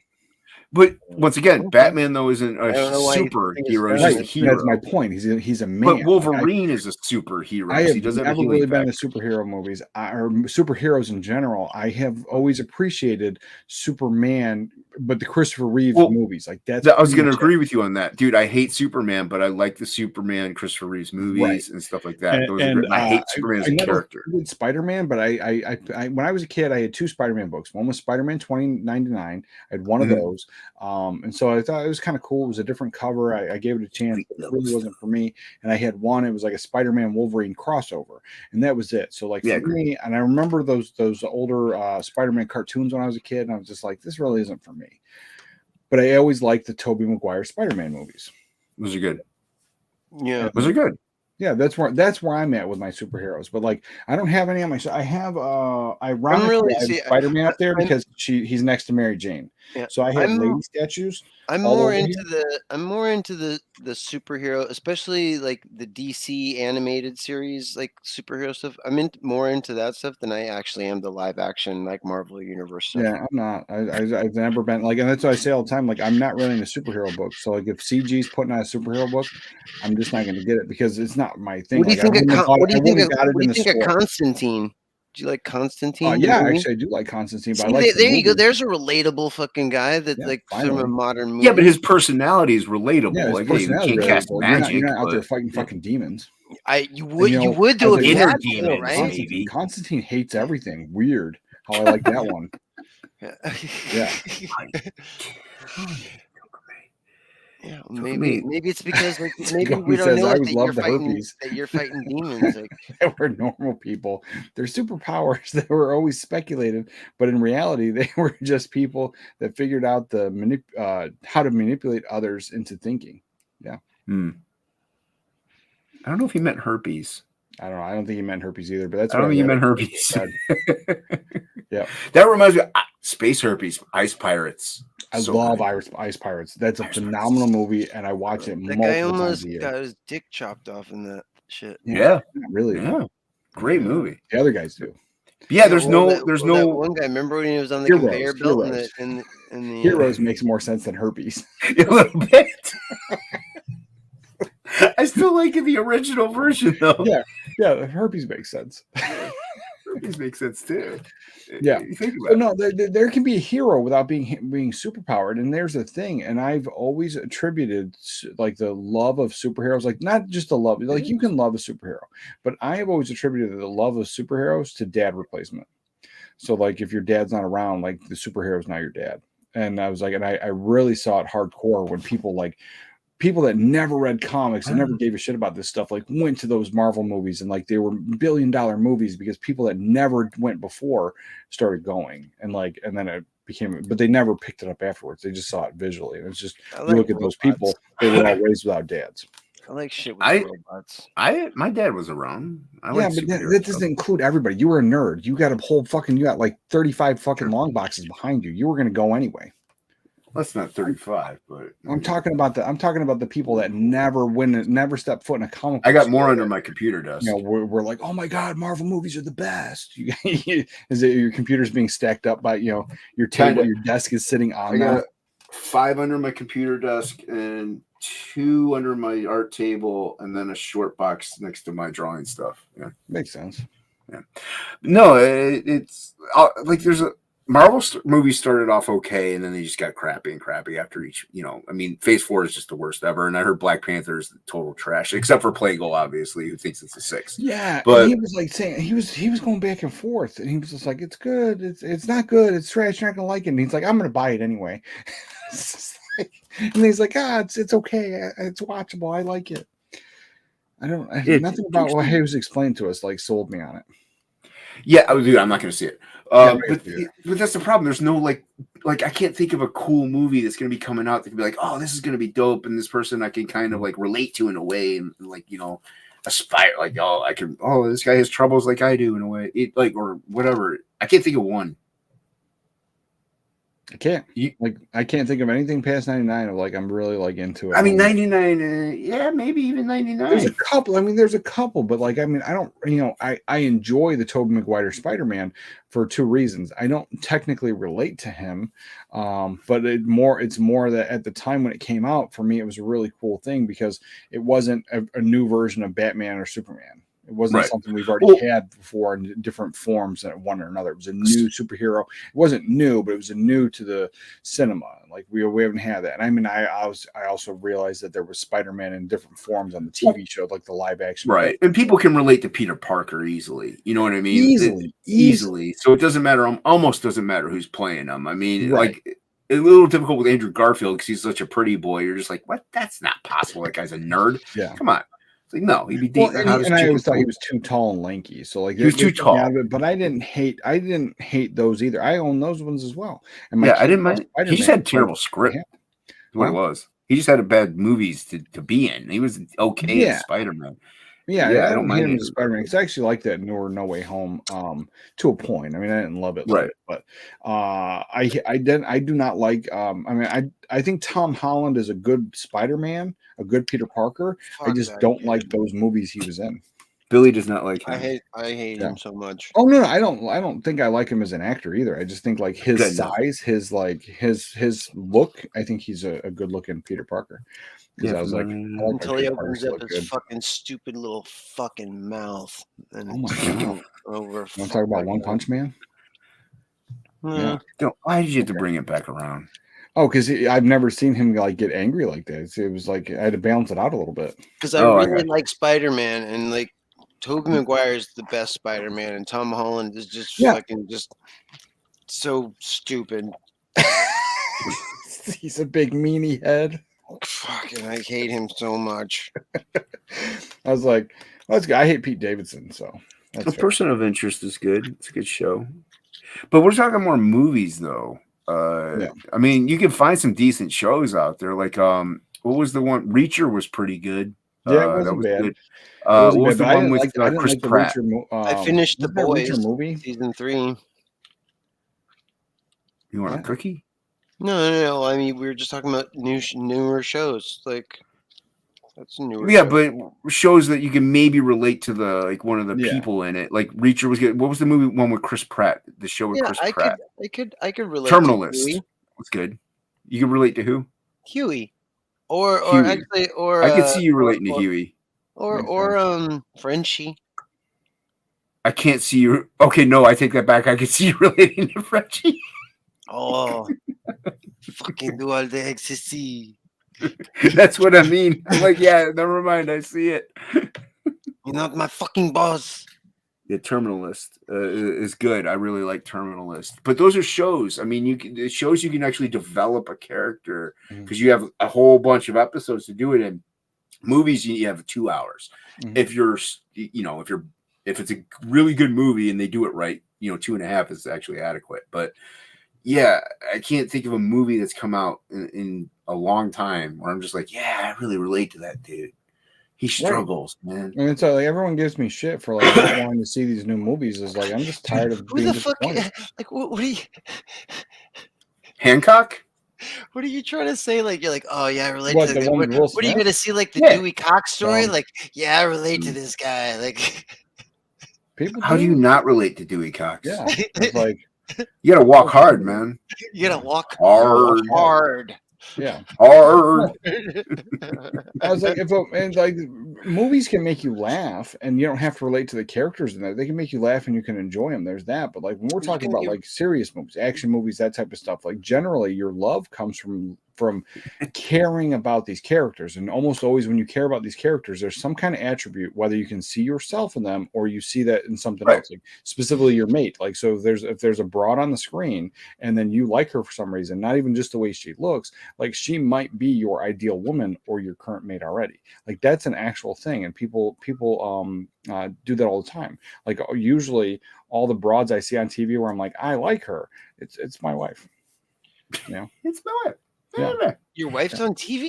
No. Yeah, his wife's on TV. She's just Anytime just he puts in a VHS tape, Yeah. his wife is on TV. That's all I do. Yeah, they're homemade movies. I mean, He's constantly watching homemade movies. What's it? Yeah. Wait, Well, it's fine. what's It's fine. wait, It's what's not my fault they're happening? black and white. It's fine. Wait, what's happening? I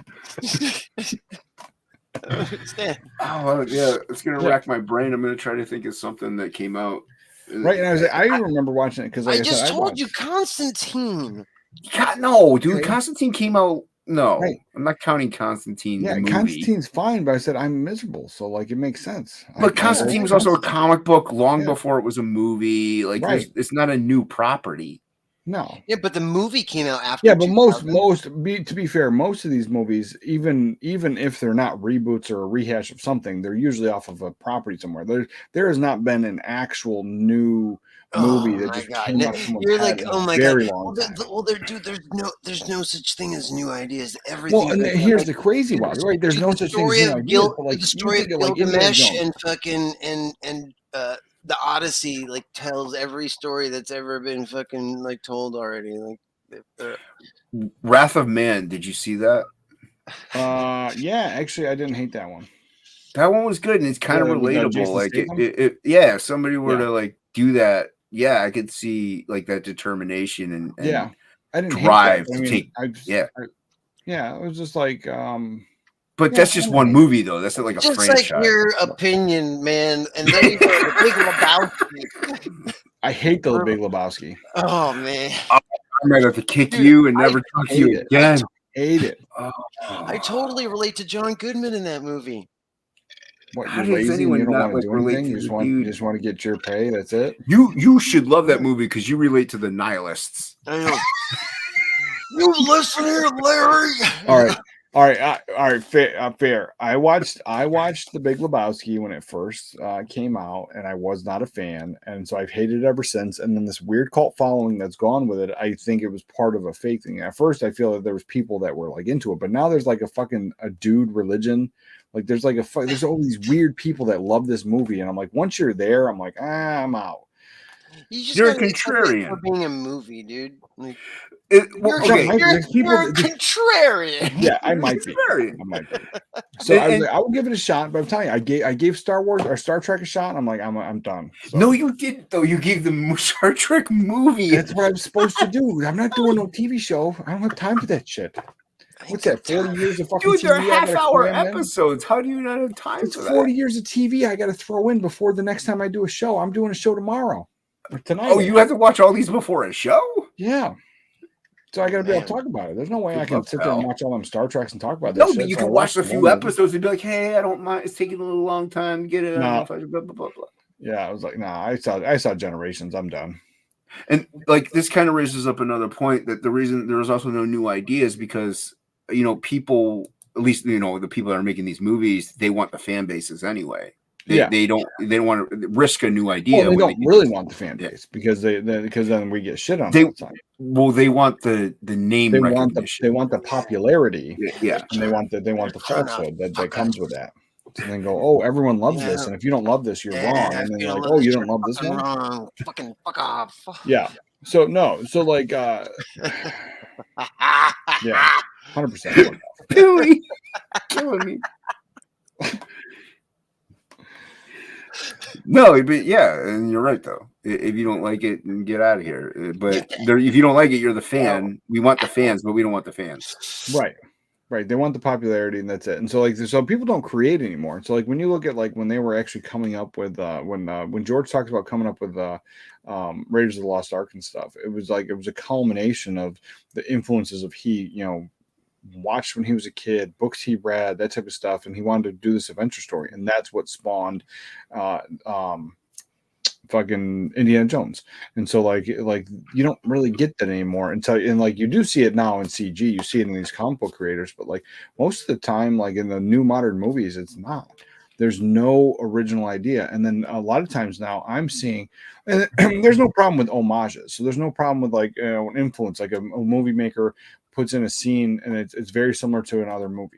Like you can see that, and right, because if they're properly done, it was properly done, and it pays respect to it. But these new kids that don't give a shit about this stuff anyway, and they just got hired because they're checking the box, are literally like scene for scene, shot for shot, stealing from the shit that they watched when they were a kid. Like there was like this stupid ass Spy Kids thing that they put in the new Ant-Man and Wasp movie, and like somebody had made memes out of it where they were showing it's like scene for scene, costumes are the same fucking colors, and they're standing in the same positions, and they're like it's literally the Ant-Man and Wasp. This is a multi-million-dollar movie that's they wanted to hit $1 billion, and they're stealing from Spy Kids to make the movie. Spy Spy Kids was a damn good movie, man. Oh my god, Billy. Yeah, well, if you were I mean, 12, dude, I mean, it had what's his face, Antonio Banderas in it, and his wife was super hot. That's oh god. All right. Anyway, just saying. There's an idea of not having original ideas, and there's an idea of paying an homage. But when you're taking your $1 million movie and going, hey, we're just going to steal these scenes directly, just copy and paste, that's crazy to me. And then, but then it's sad because everybody's like, oh, well, then the indie filmmakers have to step up. It's like, yeah, but nobody's going to see indie films. Nobody watches indie films. Right. Like they just and don't. they're not letting like the movie makers like do things anymore. Like, you know, there was a time where they gave George Lucas, you know, money to do a movie or whatever, and he wrote the fucking movie. Like he came up with the idea and stuff, and like there were writers that worked on it, and so it wasn't like solely him, but like, you know, there's notes and stuff where Steven Spielberg and George Lucas were hashing out how Raiders was going to be. Right. You know, well, they like also need somebody to help reel them in too. And they did. I'm not saying they have did. it all on their own, but like now it's just kind of like there's this whole giant committee, and like none of it makes sense anymore, and there's no real vision, no true vision. Yeah, well, and that's what's great about the comics. Like we can do indie comics very easily, you know, because it's cheap, it's affordable compared to a movie or a TV show. You know, and we have an endless budget. Like, forget about it. We do, you know, I mean, in the comic itself, like we have to pay people. But if you're the artist, you can draw whatever you want, and you could put anything on that page that comes to your brain, and nobody's going to tell you can't do it because it's yours. Like, it's just, that's why it's sad that comics have gone out of popularity as far as like, you know, a source of entertainment, because it's endless, like what you can do with them, just like a novel or books or whatever. And I obviously the biggest thing for me was getting the new people in, you know, getting your casual comic book reader. And I was like, because I remember going to the gas station and those spinner racks were there. Yeah, well, like, dude, people talk about it in the grocery store. I never saw them there, but they were at every gas station when I was a kid. Dude, my nephew's like, when I started doing this, he was what? 2 years. So he was like, what, 11? Care less about comic books, even though I'm like, yeah, I'm hanging out with all these comic guys. It's great. He doesn't care. It's for nerds. I mean, he'll watch the movies, but he doesn't care about the medium itself. He'll be on his phone all day, or he'll do this or that. Doesn't care about comics in the slightest, even though like there's somebody in his family that actually makes these things. And nope. And that's the hardest thing to do, is to get somebody who's young now into your van without windows. I mean, Candy only goes so. No, to get him to read comic books, it's hard to get kids like, to read. I'll I'll have to edit this. You gotta get him in the van. Yeah, I'll have to edit this. But no, it is really hard to get the younger audience into this outdated medium to them. And that's two things. It really is two things. It goes back to dads. So like, you know, there's a whole society. Like most of my friends, like other than you guys, most of my friends don't have fucking dads. I was like, you know, and so like, you know, there's not that, hey, let's watch Star Wars. Hey, let's watch Big Trouble in Little China, like in pushing that in there. So like I've done that with all my kids, like all the stuff that I grew up with, we have that. We don't have cable in this house. We don't have streaming services. We literally have VHS tapes. We have CRT televisions in every room and VCRs. Like we're watching the stuff that I grew up with, and my kid loves it and she enjoys it, and she actually chooses that. Like I download some new stuff for her every now and again, and she chooses the old stuff because my older kids, they don't live with me, and they live with their mother, and so they're always into like weird shit because they go to regular public school and stuff. And so there's this one dumb stupid Disney thing that they loved, and so I downloaded it so they could watch it. My 5-year-old could care less. Do you know what the dumb thing is? Because she's been influenced by all this stuff her whole life. Do you know the name of the dumb thing? Gravity Falls. I never even heard of it. Yeah, it's a Disney cartoon. It's got that Kale art style art. I hate that. Yeah. And then like it's supposed to be like it's supposed to be funny, but it's like up my alley. So I tried giving it a chance. And I'm like, this is dumb. But it's like not spooky, but it's like there's something weird going on in the town. Like there's like some like gnomes. There's like zombies. There's like weird shit always. And I'm just like, my 5-year-old could care less, but that's the target audience. My 16-year-old loves it. Like a lot of the new stuff, a lot of things are super quick. Like, Yeah. you know, everything's internet, so it has to handle short attention spans. So you got to constantly keep on a new topic or a new Yeah, my subject or a new 16-year-old's thing. dumb. Yeah. So it's like it's much like TikTok and even all these Same things. Like thing, even 'cause YouTube, it's dude, a product of the society. Even YouTube is leaning in more into shorts now than they are the Big time. videos Well, because and they that, know. that was the point. The 6-year-old here has been her whole life has been this stuff, and she could care less about that because it's not appealing to her. She'd rather have this, and so that's why this shelf, she has access to all these comic books. That's why it's like I don't usually go for the titty books and like that type of stuff. Like more, and I talk all the time. Sorry, like, I don't need Plagle. sex in my book, all that shit. But like I am getting Goblin Girl, so I do like titty books. I'm just like, you know, Well, that's not an actual movie. Titty book, books are okay, but you gotta like make them like where it's not like a sex book. Because I let my 5-year-old read this stuff. You know? Yeah. And she does like Goblin Girl. She thinks it's the greatest thing in the world. Yeah, I know she wants the shirt. Yeah, she wants the shirt, and she shows everybody the mug. What about the cookie jar? Is she gonna get the cookie jar? Yeah, we're getting the cookie jar. Yeah, we're gonna do the cookie jar. It's fine. Where are you gonna keep your cookies? Where else would you keep your cookies? Where else would you put cookies? I don't know. Close to the- Cookies. close I to mean, the milk. Which is funny because this circles back to the conversation of exercise and dieting. But hey, That's right. cookies in the cookie jar. But yeah, no. So like every book on here, and I've got some stuff, but nothing's risque. But like it's the same stuff we grew up with. I mean, there's sexy ladies, there's good looking dudes, like they're buff dudes or whatever, and like that's what my kid has. So, like I've got Conan here. I've got stuff that she can read, but like it's not that crazy. Well, and that's where stuff, it's which is what you get now, like the when I modern Marvel and stuff. Like they're borderline into that area where it was like, oh, what was it? DC. Like I read, they were like, oh, you should read this new Batman stuff. I'm reading it. There's 3 fucking pages of Batman and Catwoman like literally screwing. They like break into somebody's house in the penthouse. They're banging for like 3 pages, a whole bunch of panels, and then they put their clothes on and they leave. And I was like, she was doing some heist shit, and he's looking for some criminal. And in the middle of that, they had to stop and fuck. Like, what did that do for 3 pages? That was nothing. But this is a You medium got Billy. Get Billy's interest. Yeah, and he's like, hey, what issue was that? I don't know. I fucking But put it on that's eBay. why, like, when I say like Frog G is all ages, All I mean ages. all All ages, ages. all ages. But I like when I say what I mean, I'm talking about like because we read books in the '90s and stuff that were pretty like violent, but they weren't. Yeah, like, yeah. I over don't the mind top. violence. Yeah, but that's the thing. Like it wasn't like things weren't like yeah. You had Vampirella, you had Faust. Like you did have things that were way out there, but you weren't allowed to I buy literally them. had Rosetta all over those walls. Like Yeah, my exactly. kids But seen like half naked if you were, ladies like all dude, day. if you were a kid, if you were like 13 and you walked into a comic shop back in the 90s, like, hey, I want Faust, the owner would be like, no, you know. So, That but happened like, to me. dude, I wasn't allowed to get that stuff. Yeah, but Billy's but like, he's that's- like, we have it right now. yeah, I just sent some to Luke, Death Metal Hero, because he's like, yeah, I haven't seen him in the wild in forever. I recently been getting them up, but that's what I mean by like all ages. Like it's like Spider-Man, it's like X-Men or something like that. Like it's like something we grew up collecting and reading, even though it still had adult themes to it. You Yeah. still be a kid and read it and enjoy it. So yeah, I'm saying she yeah. thumbs through all these books, like, and I got the CG books on one shelf and stuff. So like, she thumbs through all of it, and like that's what when she's learning to read, because we do homeschool, like we're doing comic books, like, and that's what she gets. CG7. What are you talking? What are you talking about? I don't know either. He's still on the topic of like good movies that have come out. Yeah, it's 10 years. I don't know.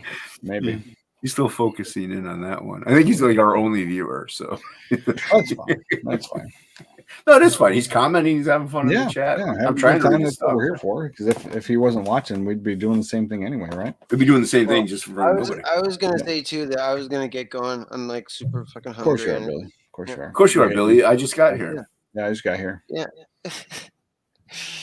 What are you working on, Billy? Where's Plagle? Is it the same project as last night? Sleeping? Night before? It's his birthday. You know it's Plagle's birthday today? That's right. Yeah, where is It he? is. I don't know where he is. I thought He he'd was be supposed to hanging do a out with you birthday guys. stream. Yeah, where's the Yeah. bat signal? Where is Plagle? Yeah, because he told me he was gonna do something. That's why I was like, I didn't stay up like hoping somebody'd stream, but I had all my shit open and I was like, oh, fucking, Dude, this could have now been a Jason's birthday streaming. stream. Yeah, because like normally, like on a Friday, like unless somebody specifically says, "Hey, Maybe we're we streaming," had birthday I sex usually and don't then do we anything passed on out. Friday but read comics. Yeah, but that birthday sex is like what 4 minutes for Plagle, and then you can take a Not nap even, for about not even. an hour and a It's half. 4 minutes of prep and like maybe a minute Okay, of sex. there you go. And he's like a 4 hour nap. He should be up right now. Yeah, he definitely should be up. Yeah. highly offended. Yeah, yeah. I just don't guess we'll expect, just like, call it nowhere. then, since Billy wants to leave. Yeah, that's fine. Whatever. Thanks for ruining the party, Billy. Way to go, Billy. Sorry. Tacomy's Hey, where- what's Tacomy where gonna do you- now? I don't know. What's he gonna Maybe do? the Ballers might still be on. I don't know. Oh, it is. It is. They're actually having a good show today. Yeah. Yeah. You're welcome. But something to do. well, thanks for coming on, Billy, in the 80s. Yeah. Appreciate Yeah, it. always. No, appreciate Yeah, being man. here. Appreciate being here as always. I would have been here earlier, but like I was like I said on Wait, Fridays, hey, I usually do my hangout with. You want to come my- hang out tomorrow, Billy? I'll send you a link. Okay. No, He I got doesn't. it. No, he doesn't. He doesn't Saturdays- show himself on the weekends. On Saturdays, especially Sundays. Some days I do, but Saturdays not usually. Okay. All right. No, Billy hates me. I Yeah, got it. he purposely avoids everyone on the weekends because That's he fine. doesn't. I yeah. go on little. That's fine. You do me, retreats but I will not hold it against you personally. Billy hates me. He goes. No, he just goes to the local massage parlor. That's fine. Go It's to fine. a little You retreat. do out in the whatever you gotta woods do, Billy. on my Saturday. No, it's fine. It's fine. Well, I'm just fine. I'll stream to nobody. Everybody, go. Nobody's watching, but everybody go sub to 80s Made and go sub to Billy on YouTube because he's never on Appreciate it. So, yeah. Yep.